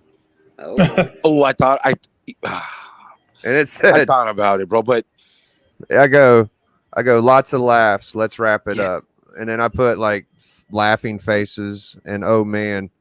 And he laughed back and he said, "How you been doing?" I said, "Good, thank you." And that was it. But I think, bro, the let's wrap it up part of that fucking video, it's like completely defeated. So can I pose a question? Yeah. Now, if Tom went on there and and did that freestyle that annihilated this dude in a master class of wordplay without any prep, he's more diabolical than we think. I think he's polished. I think he did his homework, bro. I think when he didn't go on that weekend, he did his homework because, bro, he was prepared. Oh, I see. Every Hey, single thing that, hey, he was prepared, and he Bro. does know a lot of stuff. You know why? You know why he says I know he knows a lot of stuff. All right. If everybody remember when Biggie thought Mother Goose was Mama Goose was Yes. Sticky's mom. yes, I know where you're going. Or At sister that or point, whatever it was. that point where she walks in and started yelling at Tom, he's like, "Who is that?" Right. that reminded me of that moment because he knows who that is. He knows that's Mother Yeah. Goose. He's like, Right. "Who is that?" Dude, it was because how could you? He was just too calculated. Yeah, but again, I think I think Tom knows his points. Like people have been coming at Tom with the same points for years now. Yeah, but the Yeah, same for like So, 80 years. You're not a real Yeah. collector. You're you push your own book in your packs. Like Yeah. it's all I hear the same shit. I'm sure he's heard it. He must have many arguments against it at this point. right. It's I mean, easy. what- It's easy to like just do that at the top of your head if you've heard the question 500 times. Right. And it hasn't the because this is just jealousy, bro. Because I guess he's the top dog, right? Hasn't Yeah. it fizzled out? Look, I'll give my honest opinion. I was new to Instagram, and I started following him, and this is where I get a little bit weird with bro. When I knew his name was Tom Garcia, Oh, that's a good one. it changed me. I was like, wait a minute, dude, you're Latino, and I know Latinos can look. My oldest son is like he gets this cut from the line of my mom that he's really light, right? So I know, and wait a minute, bro. Like, hold on, bro. You're Latino. You gotta. I don't know, man. You gotta throw a Spanish word in there or sometime. You gotta. Tom be a is little bit- Latino. Yeah. Yes, he is. Yeah. Tom If you see- Garcia. I'm not gonna if you- lie because this is if you gonna see his sound dad, racist. you can I thought tell. he was You can Asian. tell. I swear to God, I was like, I think he's Asian. Yeah, Bro, no. Tom Garcia, bro. Tom Garcia. His dad, he just said it last night. And I was like, damn.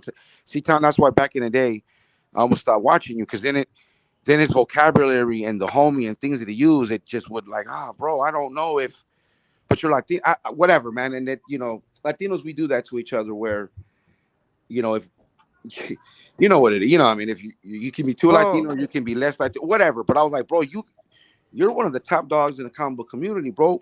You freaking fly that flag.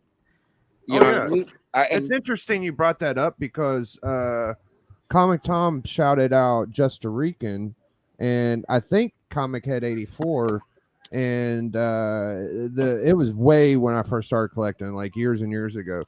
And there's a lot more like Latina or whatever, fucking like you said, Dominican or whatever comic collectors and what people think, dude. Oh, Big yeah. time. There's a lot of us. But I don't know. There's not that many doing content. And the fact that you're the top dog, it always like, oh man, come on, bro. Somehow, some way, you got to fly that flag. Representation in the comic book community, because like I said, bro, like I said, any of us could walk in a comic book shop. I don't see color. I just see a fellow comic book. You know what I mean? Homie, whatever you want to call it. And I've sparked conversations just talking comics, and I think that's beautiful. I mean, so that's why to me he kind of rubbed me, and I kind of the wrong way, and I kind of like phased down and went my other path. But again, bro, me personally, I would acknowledge that I think he's the GOAT to a lot of people. Or Comic I Tom got just came my- down from his top dog position to the realm of Earth and slapped somebody around for us, and then went back up to heaven. Like, Exactly. Fucking work, dude. That's how it looks, and That's exactly Yes. how it looks. And I don't think we should be shy about it, bro. It is what it is, because if it was anybody else, we'd probably be doing the same thing. Like, this guy was on a good run. He was on a good hill run. And, well, Actually, no. yeah. It kind of reminded me of whenever Bueller and McKay and fucking Bueller's like, call me it again. Let's do it. And all this shit. I was just like, you fucked with Bueller, dude. And Bueller's been oddly enough, we've had other heroes step up against Goose, and It's it's fucking not drama channels, really, dude. It's not really hilarious. be anything. So I know, yeah, man. And I look, Comic Tom is the one I above respect all. Vic. That's what he did. He just, I'm an old god. Get out of here. Poof. That's why I respect Biggie for what he I did. like Toidles. Yo, I don't like these fucking newer channels that got a few subs that are like, look at these guys that's been around community forever. What are they gonna do? Make a retirement plan? Fuck you. How's that? Fuck you. Fucking you're doing good on YouTube. Don't fucking judge people, dude. How's that sound? Fucking Okay. assholes. That's what he's done. The 84 wants to see this one up close. Yeah, man. Yeah. Oh, nice. Yeah, it's actually Holly Frasetta's artwork. So it's Sarah's Oh. mom's artwork. That's what he was asking, and he thought it was Bruce Timm. Hell yeah. Yeah. She kind of does have like a Bruce Timmy style. Yeah. You can see the Frazetta in the face though. That's Frazetta kind of style. Yeah. Very cool, man. You know, it's funny because there's a lot more people. I saw a Vampirella one on Only Slabs a Day, and the next guy has it in his picture too for the next episode. Nobody had fucking Yeah. Vampirella one before Jeff, dude. Yeah, before Jeff got I that did. motherfucker. Everybody got it. Yeah, Everybody got after I- It's true, dude. Yeah, because I traded traded that 7-0. I had what was it, a Spider Gwen, and my 4-5. That's how I traded it up for this 7-0 Vampy. That's like when I got my Hawk 2. I didn't know anybody fucking had a Hawk 2. Now Right. 30, Yeah. 40 fucking people got it. Yeah. Now, the Vampy ones are like popping out of nowhere. It's like, what the hell, man? Dude, I noticed the same thing after I got my Savage Sword. I'm like, they're for sale everywhere. What's going on here? What's Fucking happening? who that with this Turtles 1 first print? Nobody fucking had that, bro. I hadn't seen it in ages except for Callie, and then all of a sudden everyone's selling this fucking goddamn book. I'm like, come It was on. funny when after I got my Biggie, what's his name? That passed away. He got his. Chad? like a few- No, no, not Comic, Chad. Oh, what the Jabroni. hell is it? Jabroni. Yeah. Yeah, Jabroni got his after he messaged me after I got it, and I had to tell him. I said actually I had it for several months. I just had to. You couldn't wait to. Oh, shit. I had to We got wait another to guest. show it until the Hustlemania. Oh, fuck. We got Bueller. What up, Bueller? You are, holy smokes. What's going on, guys? Hall of Famer. Not much. Just talking shit, man. Of course. Yeah, that's what we do. So you're going to Florida in how long? In February, so next year Yeah. Hey, for MegaCon. Jeff. Everybody was good. Steve and Yeah, Steve, everybody's okay. Just flooding in Steve's area, but yeah, we're all okay. Well, So maybe Steve will use his pool. you wasn't surprised about how Tom handled himself, was you there, Bueller? No, I don't know if people know this, but me and Tom,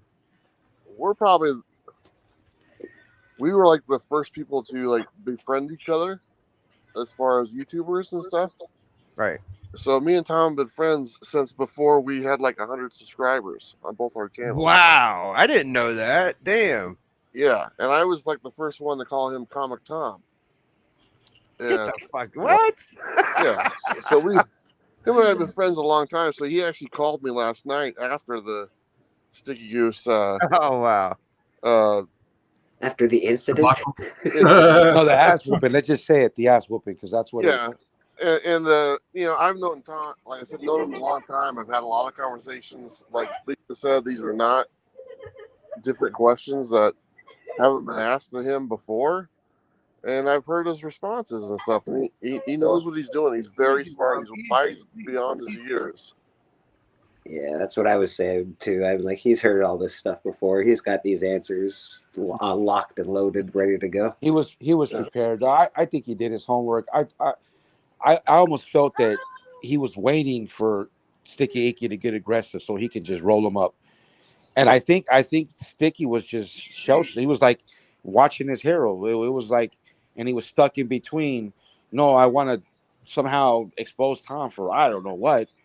You know what I mean? Like, Yeah, I Tom, don't know what he was thinking that he I was gonna don't do. know, bro. We've all known that about Tom. Tom's a bit. He does this thing. Who cares? Like, he Why makes do you always talk about money, Tom? Because I sell comic books.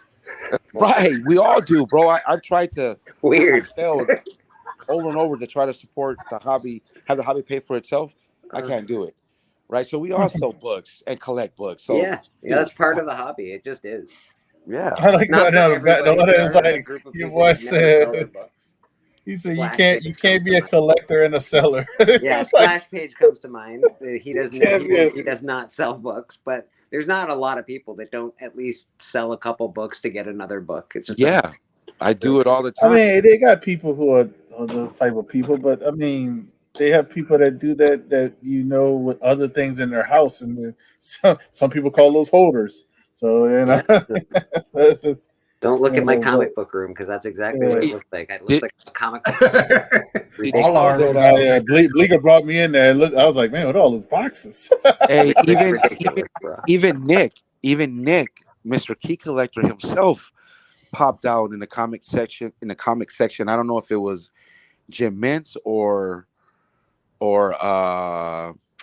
Sticky Ickies. But even Mr. Key Collector himself, bro, popped out. Yeah. And I was like, you know, I gotta tell you, I have thoroughly enjoyed reading the comments on that video.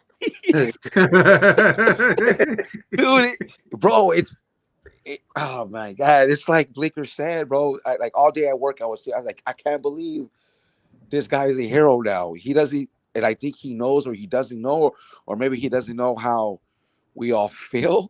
But if you watch that stream, because I know a lot of us watch, and like Bueller said, you go through the comments, it is one-sided, bro. It's Yeah. I have to massive. say that was the first full video I've ever watched on this channel.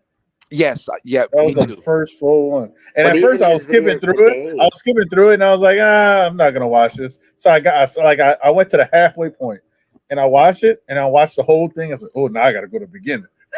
But bro, even his video today that he put out, like in rebuttal, like making fun of Tom, the entire comment section is, Yeah. this is cringe. This, Yeah. bro, this really makes you look bad. Yeah. Like there's not one good comment. in No, that and I know entire that thing. Biggie brought up Jim, but if you look at that video, bro, it's not Jim's being pretty honest. Jim's putting on baby gloves, man. Yeah, he is, but at the same time, he read all the comments, bro. He read like all the. He's painting a picture of, look, dude. Oh yeah, you thought Jim and Sticky were friends? No. Well, I don't. I can't. I'm saying that to the public, not you specifically. I'm No. saying like if y'all think that. Well, I don't know, bro. Why not? Bro, I saw when he had Jim in on, and that was like. That would be like me, affair, bro. That was like, okay, let me put in perspective. So when Tom and Sticky got into it, Jim Mint did a video about it, but he definitely was saying like, fucking Sticky lost. It would be like if me and Hudak got into an argument and Bleeker was like, oh, this guy, that's not your friend, bro. That's not your friend. Well, again, Jim's doing content. They all know that that's what they do, is just content creation. It's not. I don't think it's hurtful. I think Jem wants to be buddies with Sticky. I think that'll be a collaboration you'll see more of in the future. Yeah, I think he don't make that video of Tom lost. I don't think he makes that video of Tom lost. Maybe. Interesting. Yeah. Well, he says how they've like become friends, and it seems like, and he even said, I lean more towards Sticky, like in friendship, but I don't think he could hide the fact that his buddy got mollywopped. Like you just cannot. Oh, he couldn't. No. So you're gonna have to like say, "Damn, bro, like, you're my guy," but just like when you did the first diss track, I thought that he got one up on you, but I think you got him with the second one, and then there was no retaliation. So then, I personally would give you the dub because he did not. It didn't continue. So it's 2-1, right? And 2 is greater than 1. So that's how I break it down, right? But I am biased, but I think he was being completely neutral, and he knows his homie took that L, and it's like this rap line. Biggie knows this line. Anybody who likes rap, he used to be the man, homie. But what the fuck happened to you? You got- You used to be the man, homie, but what happened? I can't believe that the thing that's like polarizing is like he had a good fan base. People would bat for him 1,000,000%, and all of those fucking people that was batting for him are on his shit. And it's just like, you guys suck. This fan base, I don't want them fucking people in my chat. They got overwhelmed, bro. No, I think they got overwhelmed. I think that like I said, homie, I think the comic book community, we're like our own ecosystem, and within that, there's colonies and all. I think these people have been. I don't recognize the names a lot, but I don't watch his comments. But it's so lopsided that I think that people. As Mike Tyson says, everybody's got a plan until you get punched in the face. Right. I think his fan base is confused, and I don't know if you guys have seen the other interviews he did with, like, the first one we did with Gem Mint. Yeah. And when I watched that, I was like, okay, Sticky has been like dragging this guy through the mud for 2 years, okay, and all the comments in the chat, he's responding to the comments. Yeah, can't stand Gem, all this stuff, and then he gets Gem on the channel. And it turns out that Goose is like the biggest fanboy in the world of Gem. Yep. Yeah. Like, I mean, he would have rubbed his feet if he would have asked him. And I was like, yes. what? And I was watching, and I was like, what is going on? I thought, I mean, I'm happy that he got out and they became friends. That's great. That's kind of what the community is all about. But the whole last 2 years, he's just been ragging on the guy. So all his fan base is just sitting there like, now we're supposed to like Gem Mint? What's happening? Right, and Gem Mint's on a redemption arc, and Gem Mint puts him over by, he says, Sticky, stay my channel. I'm like, Gem Mint, okay, fine. See, now that's when I bought in. Okay, Jim, I wasn't always neutral. I didn't care about acetate gate. It was none of my business. But man, humility, fuck it. Hey, whatever. He does good content, but that's why I called him out when I did my thing, because I said, bro, that was just fake. So that's why I don't buy into his shtick, because it comes from a false narrative. Yeah. Like, you guys and some of us have had issues with content people, but that came organically. It's not like any of us seek that out. It was behind the scenes drama that leaked out or whatever. This guy just does a roast, and then he does the biggest PR move because he has his wife with him, and we're comic book people, so we see his wife, we think it's funny. We're not gonna, or you know what I mean? So it's like it was a shield. You wanted to think that you were just joking around. We're also regular, normal folks. Oh, like, we can see bullshit a mile away. Like, I'm gonna use Bueller as an example. I'm not, stroking him off or nothing, because whatever. But Bueller, he's a very honest, that he's telling the truth kind of person. You watch his content, you know exactly what you're getting. These other people, they're sort of connivey, a little slimy, but I'm not smart enough to be that. I try my best. That's fair. I try my best. See, that's I why try not to be slimy. That's why I'm just Asian, man, so I don't.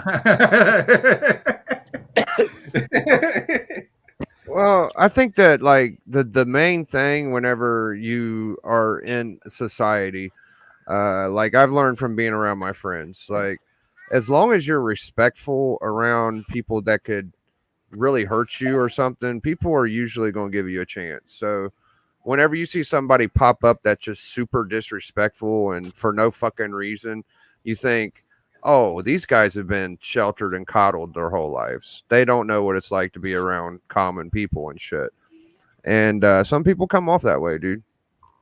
Well, it's also the world we live in now is just full of trolling, man. Like if you read any comment section, if you like, it's especially if you go watch big channels, like I watch a lot of UFC channels, and like the comment section, they're just trashing the host half the time. Some are in, some are out. Like there's just so much bullshit, man. Everyone's a troll. Everybody's a keyboard warrior, as they say. Yeah. And I think that's where I was saying earlier. I think within the comic book community, we got to be careful.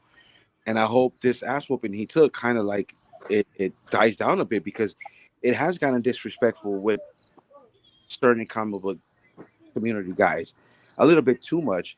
But then I understand, because if a grown man takes something a certain way, that's the line that you crossed, right? And so he should respond as he wants to respond.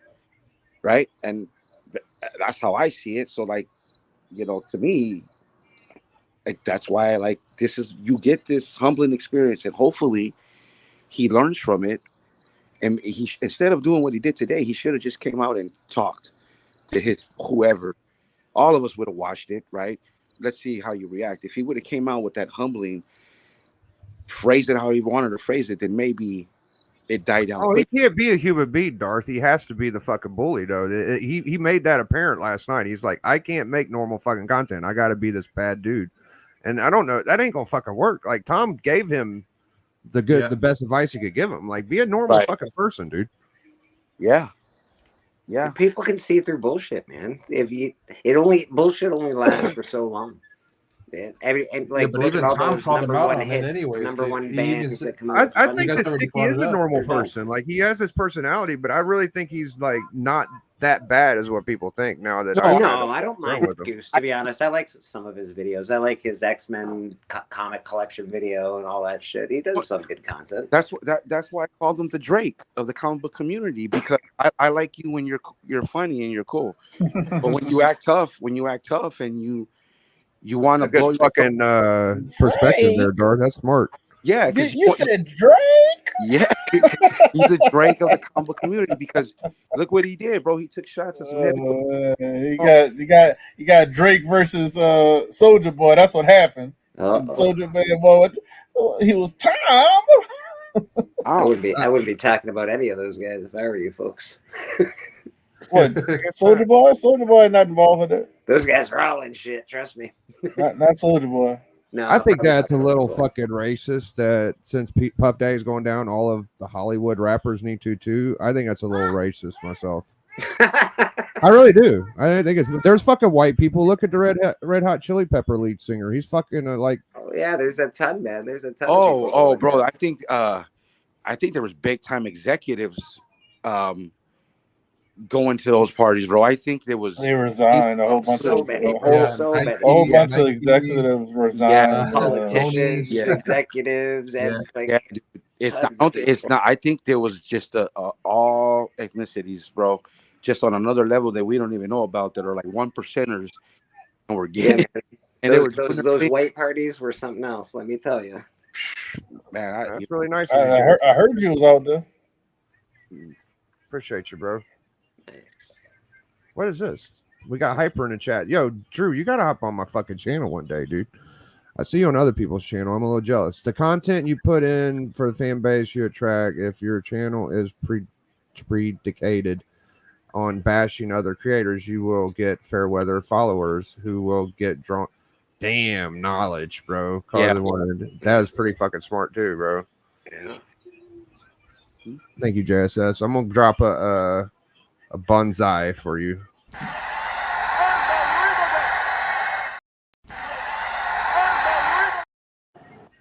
That's my boy. Nice. No, that's true. Fair weather. I was questioning that earlier, Hyper. I was thinking, he has a pretty strong fan base. They go to bat for him all the time. Yeah, we ain't gonna be on long, but it'll still be cool to have you on for a few minutes. Well, do they though? Because now at crunch time, where they at, bro? Yeah, they turned against him in his latest chat. Let me tell you, in his last video, his whole fan base is against. Yeah, if you read the latest comments, yeah, man, most of them said you should have took the high road and all that. It's one-sided. I didn't think it would be this lopsided. It's like he had no support at all. It seems like a bunch of people trying to give him advice, like they're controlling him or something, which is weird. Like, is he easily manipulated or some shit? I don't know, dude. I don't get it. I don't know. I would have done it this way. Well, if you would have done it this way, then fucking do it. Sticky's the one doing it. Let him do his fucking thing. I think it was commendable that he at least tried it. I never seen anybody try Comic Tom in that fashion. So I give him fucking credit for that. But it was poor execution because he didn't know what the fuck he was talking about. He fanboyed. I think he like Bueller said, I watched the same thing with Jim Min, and it wasn't what I thought. And I was like, oh, well, a friendship came out of it, so that's dope. There you go, But again, it's false narrative, like false pretense. You call these guys out, but it was just to get their attention, right? You just sit at the table with them instead of why not try praising them?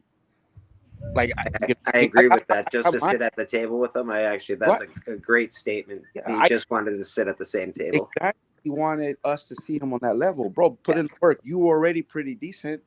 Just some of us didn't know of you, but if we would have found you, I probably would have been rolling with them. You know, I like stuff. They gave him a high chair. That's what happened. You know, we all got our own Mount Rushmore.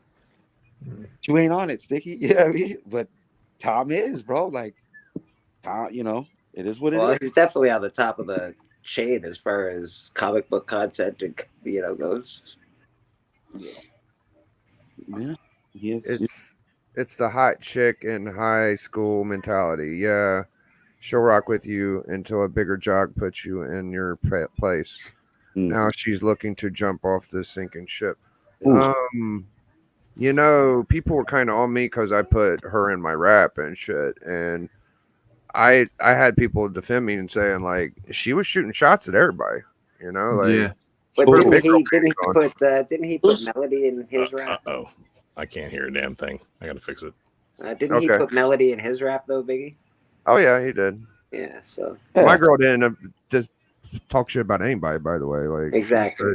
Hey, bro, he took major shots. I for me personally, I take how I saw when I heard what he said. I was like, okay, you're going next level now. So now we're gonna see where this is gonna go. I know, dude. I fucking went way too high. And I didn't mean to. I'm not trying to. I wasn't trying to like pump you up, but I'm like, wait a minute, dude. It's what he said, not how he said it. Like those I were know, dude. below the belt a little bit. So it's like, okay, you know, that's when I knew, okay, this guy picks who he feels he can get over on. Yeah. I'll say it, you know, journals called him out. He didn't want to smoke. Oh. Right. And I think there's been others that have been a bit more aggressive. You don't want to fuck with. I don't think he wants anything of circumstance. Wow.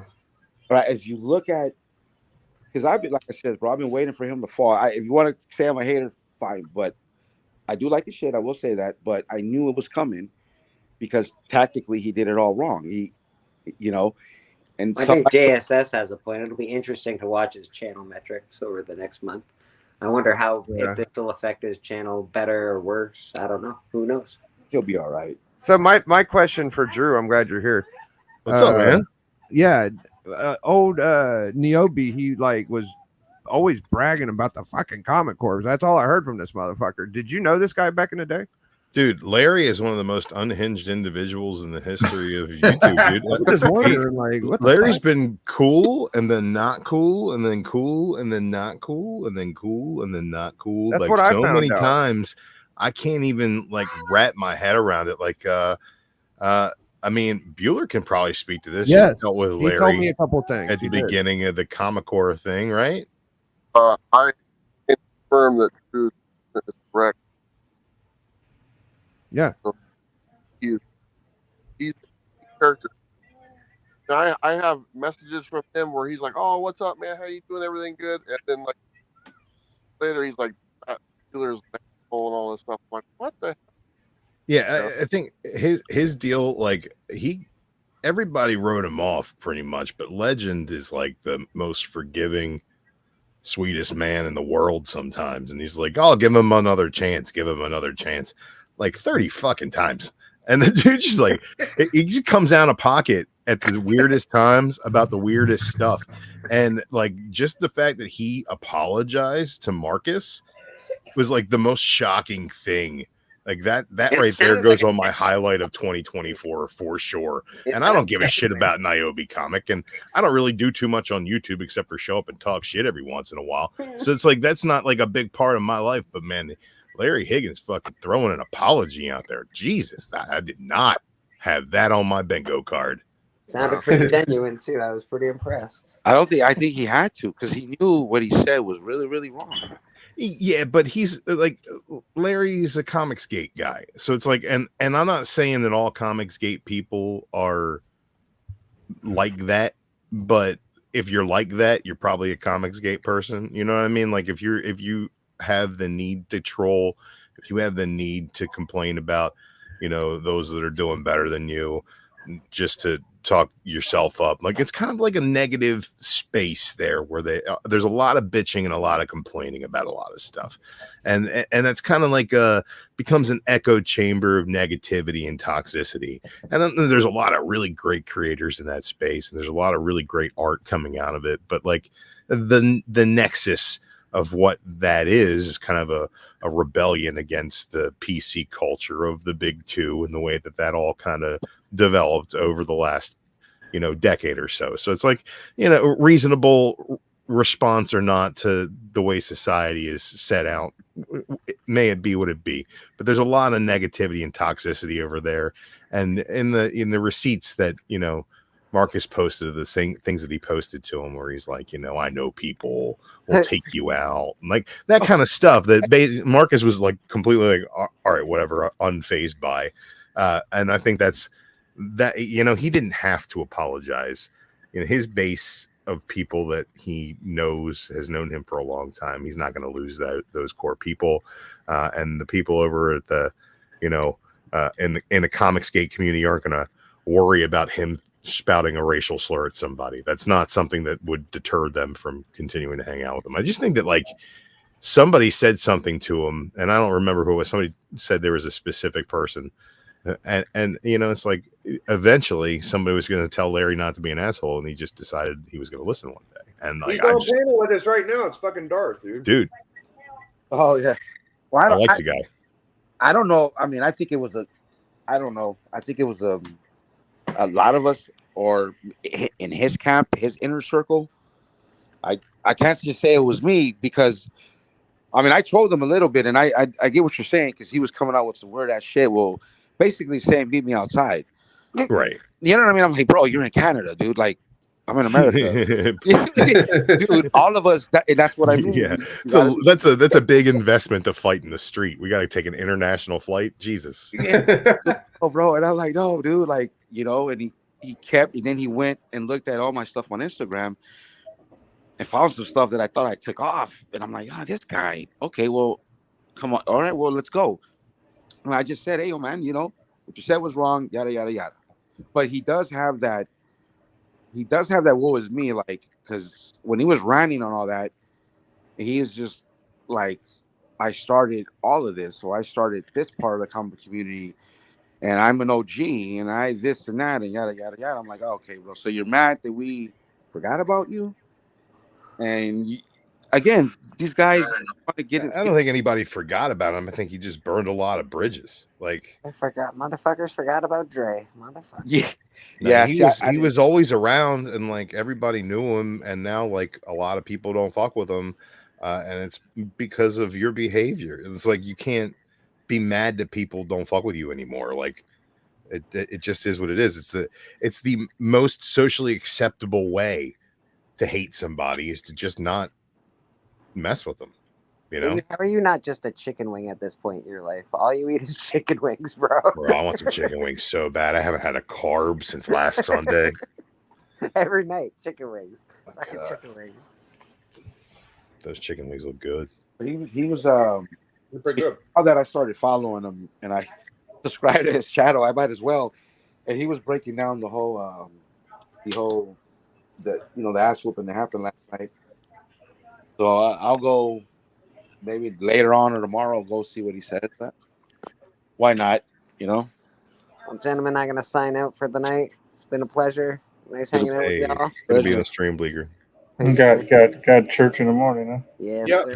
Yes, sir. We'll see you there. Thank you, Blaker, bro. See you later, man. Peace, man. Yeah, this whole Tom situation though with that other guy I've never heard of, it's to me, it's like he's reaching for something. You know what I mean? Like he wanted. I think he got exactly what he wanted out of it because everybody's talking about it. The video blew up, right? It don't matter if he won or he lost. Like controversy creates cash. We all know the Eric Bischoff isms, and what he was looking for was, that the eyes on what he's doing. I don't think it's a good long-term plan, but what do I know? I've got 390 subscribers and I don't make content. So what do I who am I to speak on it? But like everybody else is speaking on it. So it's like, you know, did he get what he wanted out of it? Sure. You know, he shit on everybody in the community, and then the people who responded just draw more eyes to what he's doing. So it's like, is it a sustainable model? Is he creating a community, or is he just trying to drum up drama for views? It's like, I mean, is it sustainable? Who knows? You know, but I don't think is it that's the same thing as like, is it comic books? Nah, it ain't fucking comic books. You know, Tom wanted to talk comics. He did not want to fucking talk comics. He wanted to talk controversy. You know, and that's the difference. And you know, and I don't necessarily like Tom's content because I'm not like an investor collector. You know what I mean? Like, I don't care what's hot right now. I'm not trying to flip books. You know, that's just not for me, what I get out of comic books is the stories, the characters, the nostalgia, those kind of things. So like my collection to me is like, yeah, I love it. I don't know if anybody else would love it. I collect runs of shitty books that aren't worth anything that I like reading, you know? So it's like, it's a different thing. Like when I think of a big channel that I'm into, I like Comic Pop because they talk about the stories, right? They'll give you nuggets of continuity and, you know, talk a little bit about behind the scenes things with the artist and things, a little bit of dirt sheet shit. And I'm into that stuff too. So it's like, those are the kind of channels that I gravitate to as far as like big channels to watch. I don't give a shit about drama. I don't give a shit about investment or what book's hot this week, or that's not my thing. So it's like, I don't really get into any of that, but like I watched that because everybody was watching it in Jig's Discord. So I was like, I'll hop on and see what the hell's going on with it. And like Tom continually wanted to talk about comic books on a comic book YouTube channel, and Sticky wanted to talk about whether his channel was authentic or this and that. And it's like, bro, your channel's not authentic. It's like, you know, it's like, I think that there's, you know, there are people in a community that are all about community. There are people in the community that are about making a buck. There are people in the community that are about making a buck at the expense of the community, you know, but like everybody's got their own lane. And like, I don't think Tom, as far as being a businessman, has ever been anything less than, you know, transparent with the fact that he's running a business. So what the fuck? What are you complaining about? I don't know. Well, there was one thing that Tom admitted was like he pushes it exclusive on his top 10, which is kind of not appropriate, but what the fuck ever. So what? He pushes his book, you know? Yeah, I mean, he's selling his own fucking book. It's his own product. It's like not allowing yourself to be a sponsor of your own show. Like Well, Biggie, if you put out an exclusive cover, it would be like people giving you shit for running a commercial on it right now. I don't care that he brings it up, but when he puts it on his actual top 10, that feels It's like his bullshit. top 10 though. It's like it's his top 10. He thinks It really ain't though. It's cover you know? prices. It really Yeah, ain't. but that is what it is. You know, top 10 lists are, you know, some of it's supported by, you know, data as far as what books are selling. But there's plenty of books being sold that nobody ever records I think sales. I mean, you know? I think Cover Price puts his shit on there too. Who fucking knows? I don't know exactly, but that's just what we were told, you know, like It's Man, not, Wizard used to have a top 10, and It's none of not- those books are hot anymore. what are you saying, Bueller? It's not Cover Price. It's Key Collector. Oh, Key Collector, there you go. Yeah, and the list is. I when people will talk about it's Tom's list and stuff, it's like I don't understand that narrative, because I kind of look at Tom as being the sports broadcaster. Okay, he's just reading the box scores. This list is already out. This list is Yeah. That's what I already think, yeah. by someone else, and then he's just telling you what it is. So if you watch like Inside the NBA, which is like one of my favorite shows, okay, with Charles Barkley and all them, they're just talking about the game that we just watched. We already know the score, but they make it entertaining. And that's all Tom does. We already know what the list is. You can actually go look at Yeah, it. that's what he said last night. You're right. Right. Yeah. You're not wrong. Fair about enough, 10 but seconds to Charles look at the Barkley's list. also going to give his opinion on a bunch of shit too. So it's like Tom does Yeah. that as well. It's his show. So Yeah. he's got his own slant on it. So that's all I say as far as it's like it's his list. It's he's doing the show, he's putting his spin on it. It's the Tom show. It's not the the Key Collector show. It's the Tom show. Well, I mean, his job is to make it entertaining. That's what Yeah, it is. sure. If you want to know what the list is and what the books are on there, you can just go to Key Collector, hit a button, and you can look at it in about 5 seconds, and not sit through a 20-minute video and listen to Tom, try to entertain you. It's that easy to do, and I never understood why people go, "Oh, Tom's doing this." I'm like, he's just reading the box score of the game. Is all he's doing. The game's already been played and stuff, and he's trying to make it entertaining. And that's kind of when I would make videos, I'm like, yeah, I take this information and I try to make it entertaining for people to watch. I don't want to just sit there and say, number one, $10 sale, go buy it, or don't buy it, or whatever. The goal is to be somewhat entertaining and give a reason to watch. The reason why people watch that video is because they're entertained by it. It's not because they want to know what the list is. Because like I said, you can find out the list in about 5 seconds and you're done.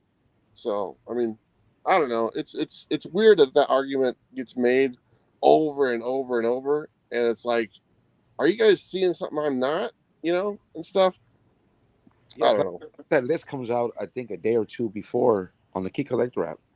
Yeah, exactly. So it's always been like, dude, I think a lot of us just found a way to, at some point in time, kind of like boo-hoo Tom, but at the end of the day, we're gonna circle back to it because, hey, no offense to Tom, okay, but like if I want to know what the list is, I'm just gonna go look at it, you know. Yeah. And if I want to be entertained by Tom, I'll just give him a phone call, Yeah. Don't bitch at Tom about the list. It's fucking Key Collector's list, right? That's the way it's been ever since he switched over from the CBSI or whatever it was before when they went a different direction. He just started doing the Key Collector. He didn't even skip a beat. It was like within a week, and it was like, oh, we're just going to do the Key Collector one, and he was on board. So he's good in podcast form. I used to listen to the Bags and Boards, and because it's no different than like a Casey Kasem countdown. It's like he didn't make the Billboard chart, He's just he's letting you know what songs where, Yeah. Casey Kasem. Oh well. I'm hoping he does the Bags and Boards podcast again. I really enjoyed that. Yeah, dude. So did I. I will listen because maybe you'll have Sticky Goose on. Fucking dude, bro. Somebody was saying before I hopped on that they think somebody's telling Sticky Goose what to do. I think we all found out who it was as she was going up the stairs.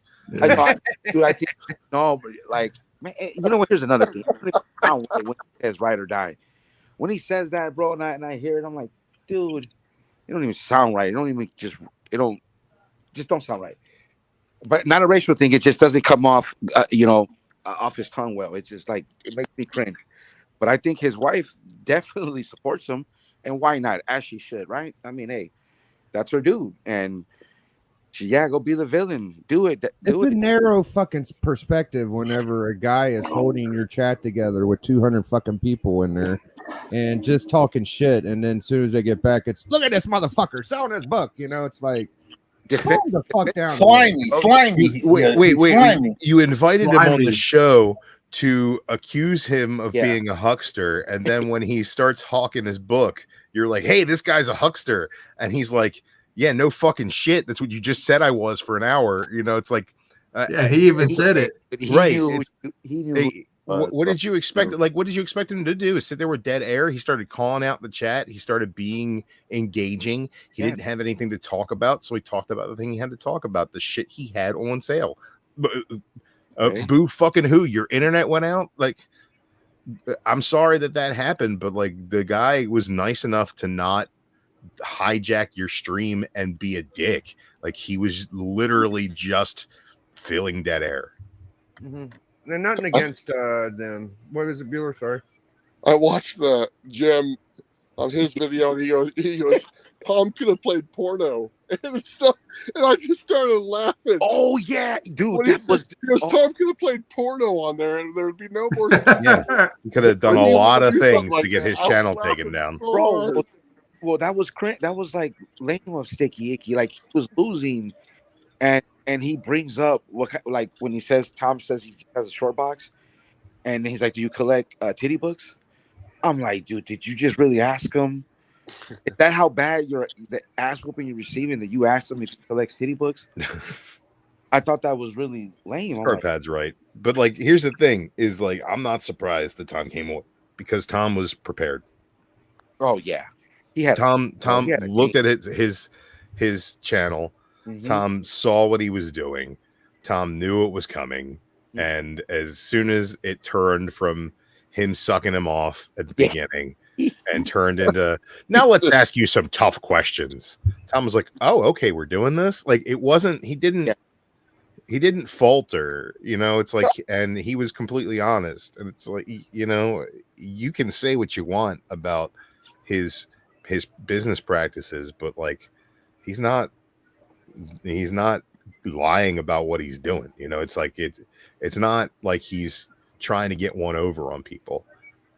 I don't know. I'm not a huge fan of what he does, and I bought that box once and got nothing out of it, but you know, it is what it is. Yep. And we'll probably continue on, and who gives a fuck what happens from now on. It was an entertaining video. It's a shame we don't have a lot more entertaining videos like that. So I'm wondering who's going to bring on next That- to be an easy victory. He's going to It'll bring be- on somebody to get him over.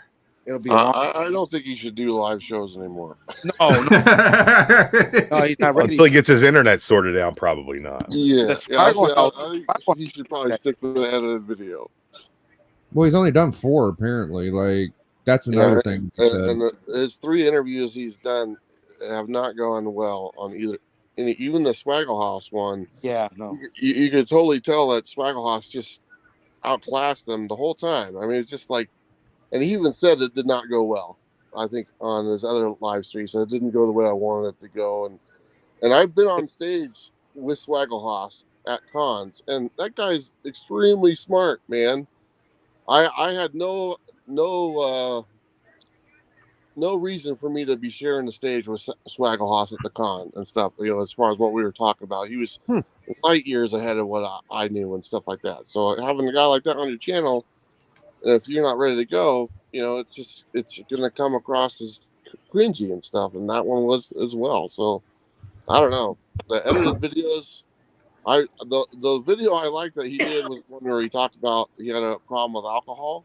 And I thought that was the most real video he's ever done, and I'm glad I watched that. And I even left a comment on it. The rest of the stuff I don't care about. But Wait a minute. Think he did a video on alcoholism? well, I don't know. I don't know if I don't know if I want to go as far as like he was like an alcoholic or whatever. You know, I think he just he drank a little bit too much, and he did a video about how he stopped drinking. And I think it was a few months back.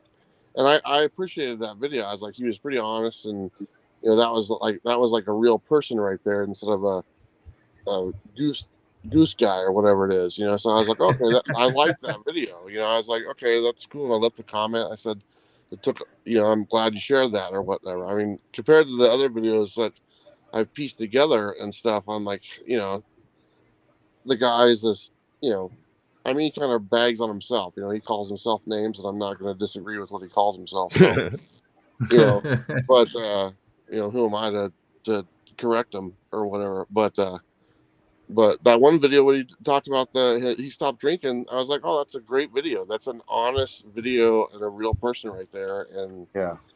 I much prefer seeing that part as opposed to here I'm gonna dress up like Comic Tom the day after and make a, you know. Oh right, okay, whatever. Anyway, but Yeah, I mean, we're just talking about because it seems to be topical, and I think it's interesting the way everybody's reacting, probably even more than the video. I mean, the video is hella interesting. I just want other people to get creative. Let's all make good fucking content. Let's not just talk about more rap this shit. battles. More rap battles, more. See, I want someone to gimmick it up with me and make it look like a real fight, but I can't seem to find the right person. But Yeah, fuck I'll you, be your Huckleberry. yeah, Fuck we you, might have Biggie. to do that. Fuck you, Biggie Shack. Yeah, fuck you, big ears. All right, Bueller and Drew. I think that might work. That's a good combo. Yeah, but yeah, gimmicks are great. That's like Circumstance the other day when he was going to get into it with Robbie. What do you think about that shit, Bueller? What the fuck was that all about, my friend? I think it was a lot about nothing, to be honest. I was on that stream. There was nothing but You love on that was. stream. Yeah. They talked about fucking StreamYard the whole time. I was the only one in the chat saying, like, that's let's really get all to we it. talked about. Yeah. No, I think there's a lot about nothing. And I was like, it was like, it was really a blip, and it's like, okay, and that's all it is. It's like there's nothing there. So I mean, it doesn't even bother to get started. Marcus You stirs think- shit. He Do you certainly think if does. Robbie, I don't if- think he if- throws any, but he definitely stirs it when it gets there. Do you think if Circumstances would have started, that Robbie would have battled back? Because I had that impression. Robbie don't- doesn't strike me as the type to even engage. He seems like a really nice guy, but when he came on there, he was like, "I'm here to talk shit." Like it seemed like he was ready. Yeah, no, Robbie and I are very, very close. I'm actually going Right. to see him in a couple days and hang out for the weekend again. Robbie's like the chillest, coolest guy I know and stuff. And Robbie would just sit there, okay, whatever. You know, he didn't care. He just Yeah, he Robbie likes don't to have fun. He just enjoys life, you know, and stuff like that, and it just rolls off his back. You know, he doesn't care. He's like, oh, okay, whatever. I liked it at the end whenever they was like, "Well, won't you promote Comics Curing Cancer?" And he was like, "Well, you guys never fucking asked me to do that. I'm gonna promote Bueller's chick instead." And I was like, Jen. "Yeah." He's like, "I promote Jen, the one that I know about better." I'm like, "Damn." Yeah. I don't nothing think it against matters who either you one of them. support as long as you support. That's all that matters. Yeah. Bring the It's just- positivity. Robbie don't give a fuck, man. He's just down. Robbie for was what he's fucking doing. cool, man. I'd never met him. I've known him tangentially and through the community for a long time. If you guys ever are in Huntsville, go to the comic shop that Robbie's the manager of. It's probably one of the best comic shops in the country.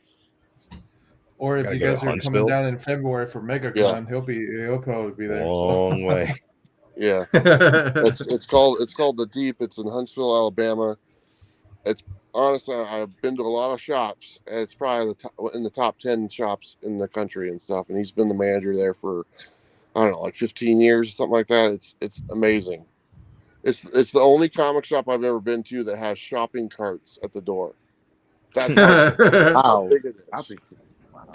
It's pretty sick. You don't have it's- room at home for the statue, but you have room in your cart for that statue, sir. Exactly. They have about 30 people on staff.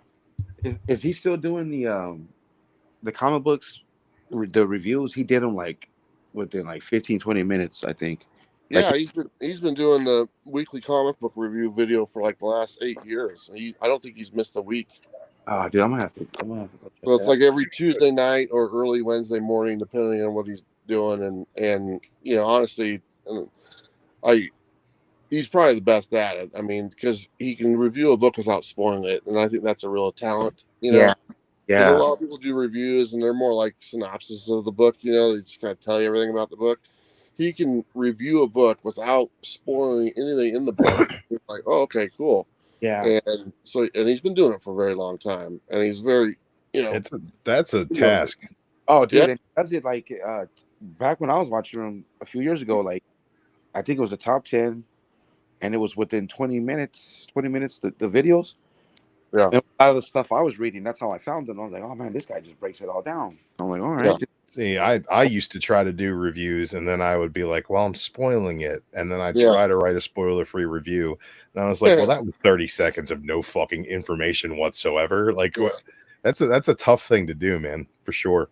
It is. I try to do reviews too on the Coffee and Comics show, and me and Bob are like, "Why bother? Robbie's got it in the bag." It's like, I'm Right. not gonna do it, you know. I really enjoyed doing reviews because I felt like I was reading a lot of things that other people weren't reading.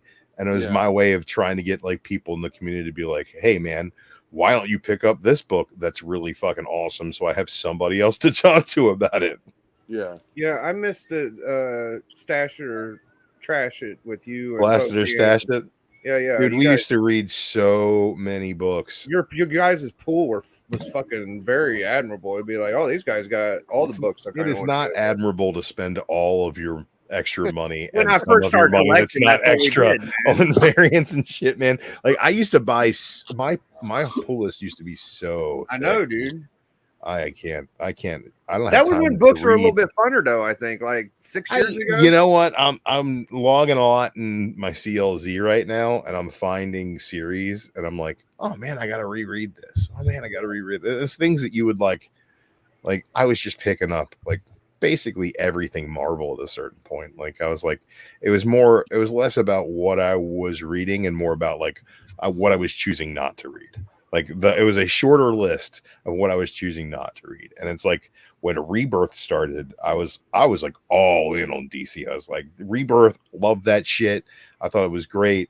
I thought that they did a lot of things to bring back like the post-crisis, pre-New 52 stuff that I really loved about DC Comics. And I really got deep into that. And it happened the same time as like all new, all different Marvel did. And I liked a lot of the shit that they were doing coming out of Secret Wars. So it's like, man, what do you not buy? And it became more about like, I'll look at previews and I'll try to find things that I don't want to read. And then it was the easiest way to narrow it down. Be like, let me find 5 reasons to take Luke Cage off my pull list, or I don't need to be reading Spider-Woman anymore. Like it's gotten to the point now where my pull list is very short, and I just get a ton of X-Men. I might variants. spend $10 a week, honestly. Like, well, I get every mutant book. My guy knows that. The new book comes out. He's like, there's a mutant in this book. Is that? I'm like, well, which mutant is it, and how prominent are they in the cast? So let's see how that goes. But yeah, I'm still reading all the X stuff, and I'm glad that they ended that big X run and they're starting it again, because it's going to be easier for me to drop titles off of a new list than titles that I've been reading for 20 issues. Because at that point I'm like, well, maybe it'll only go 30 and I'll only have to buy 10 more to have the complete set. And it's like, I do the same thing with anything mutant. That's my thing. Anything mutants.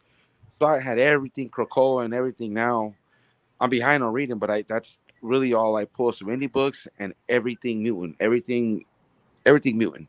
And I just, no more variants. I stopped 1 in 50s, 1 in 100s about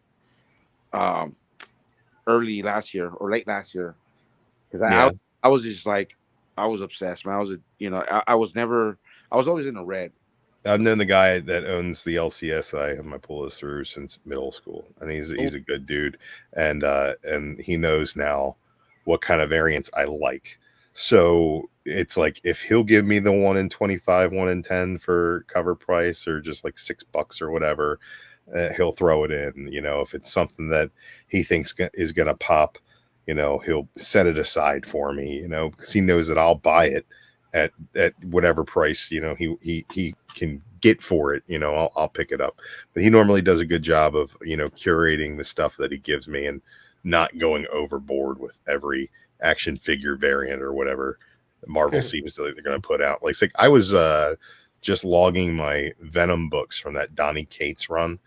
And when you get to like number 27, there are like literally 50 variants for like number 27. Oh, wow. Yeah. And it's not a key issue, and nothing fucking happens in it. But there's 8 dynamic forces variants. There's 2 different fucking the first codex, the first virus. Dude, but not even those fucking keys. Like I'm putting it in CLZ, it doesn't even have a little blue key next to it. It's like every little minor key is listed for some fucking reason, and they're all dollar books. But this Venom 27, or it could have been 28, I don't know, one of them, it's just like, how many fucking unknown comics variants are there of this book? Like every company that put out variants put out a fucking Venom 27 variant, and it's like there's like 180 of this one comic. There's no way to be a completionist at that point. Yeah, I just kind of pulled Deadpool, Spawn, and there's one more I can't think of it off the top of my head, but I'm also getting Savage Dragon, which only comes out like once every 4 months. Yeah, but whatever, dude. Like ASM and Venom. Yeah, I still pull them. I've been pulling ASM since like 790. Zeb Wells did not destroy your ability to read Amazing Spider-Man. I still have that little bit of hope that they get one cool fucking issue. And I had a little glimmer before Gang Wars. Like, I like Zeb Wells was enough for me to drop Amazing Spider-Man, and that was not an easy thing for me to do. I like Rec Cap and I like Flexo and shit like that, but it's just not being used properly. But the characters look cool, you know. And then in Venom is actually a lot more entertaining. Like Venom had some cool shit going, but they just kind of died down recently. So. I read the Venom #1 after Absolute Carnage or King in Black or whatever that was, the big end to the Venom stuff where like Eddie lost the symbiote and then his son got it, and it's like then he's gonna go out in space or whatever. I read that where it's like Venom with chains, and I was like, I don't need issue #2 of this, and I stopped buying Venom, and that was good for me. I stopped buying a lot of DC stuff after Death Metal because they gave it a really, really good ending. Like Scott Snyder has never nailed an ending on anything before ever, and I feel like they really did on Death Metal, and I was like, okay, cool. I'm not going to read Future State, so I can just kind of stop reading DC kind of altogether right now. I'm reading Nightwing because I like Taylor and Redondo as a team. It's the only thing I'm reading that's in continuity. Beyond that, I'm reading World's Finest Teen Titans, which is Mark Waid's own little continuity. I'm reading World's Finest, which is Mark Waid with Dan Moore like the best on the art, which is like, why can't everything in fucking DC just be Mark Waid's ideas? I think World's Finest might be the best DC series out right now. I'm reading a few Black Series things. Like I read that Boy Wonder, the Junie Ba, really stylized, looked like Frank Miller and Scotty Young had a baby. That doesn't sound good to most people, I'm sure, but that made me very excited. And that's a really fun book. But like anything Robin is going to grab my attention. I got this the other day. It's pretty cool. The Twig preview. Dude, I read Twig. Really fun stuff. I like anything Scotty does. I'm pretty much. I love Scotty Young, dude. My favorite by Fairyland. What was that ghost story he did? The Me You Love in the Dark. Did you read that? Love in the No, I read that. That was it was weird, but it was so different. Who wrote that? Scotty Young wrote that, and Jorge Corona did the art. Scotty Young wrote really good Deadpool too. Like when he was on Deadpool, I fucking ate it up. Deadpool was good. I like that. I Hate Fairyland still. It's like I every love it, time dude. they bring that stuff back out, I'm super into it. Bully Wars he did, that was fun. Bully Wars was good. He's just done a lot of really great stuff. And I like the stuff he does with Jorge Corona because I like Jorge Corona stuff. He did Feathers, which is really fucking dope. And he did a series called Goners, which was like a mini series that got canceled way too early. And it was just kind of like what was that one weird Addams Family meets Ghostbusters kind of stuff. And that was really fun too. What was that one where it was like there was two people fighting and one have a real bloody face? Was that Scotty Young too? It was like there'd be a chick and she'd have her teeth knocked out, and I forget what the fuck that was called. Anyway, that's too obscure of a thing to talk about right now. Yeah. Tom Taylor's writing. When you said Taylor, you mean Tom Taylor? Yeah, Tom Taylor and Bruno Redondo. They did Suicide Squad together, and then they were doing Nightwing together. I'm not sure if that runs over or not, but I think it's soon to be done. I hated when he went to DC. All right, guys, I'm out of here. I'll check. Yeah, we're gonna wrap up. Jeff, thanks for hopping on. I appreciate it. Yeah, good to see you, Jeff. Good to see you too. Good to meet you, Jeff. Good to meet you, Jeff. too. And it's been an honor, Bueller. You're a Hall of Fame for me, buddy. It was a pleasure. I'll see you later, Bueller. I'll see you in February. All right, Later, Jeff. All right, fellas. Later. Yeah, I appreciate everybody hopping on. This is just gonna be a quick stream, and maybe we'll do it again sometime. But it's been a pleasure having Drew on. I haven't got to talk with him for a while. And Bueller, you're always welcome. And Big Who-Dat, Who-Dat's always on the Biggie Shack Comic Network. So we're gonna ride on out of here. See y'all later, man. Biggie.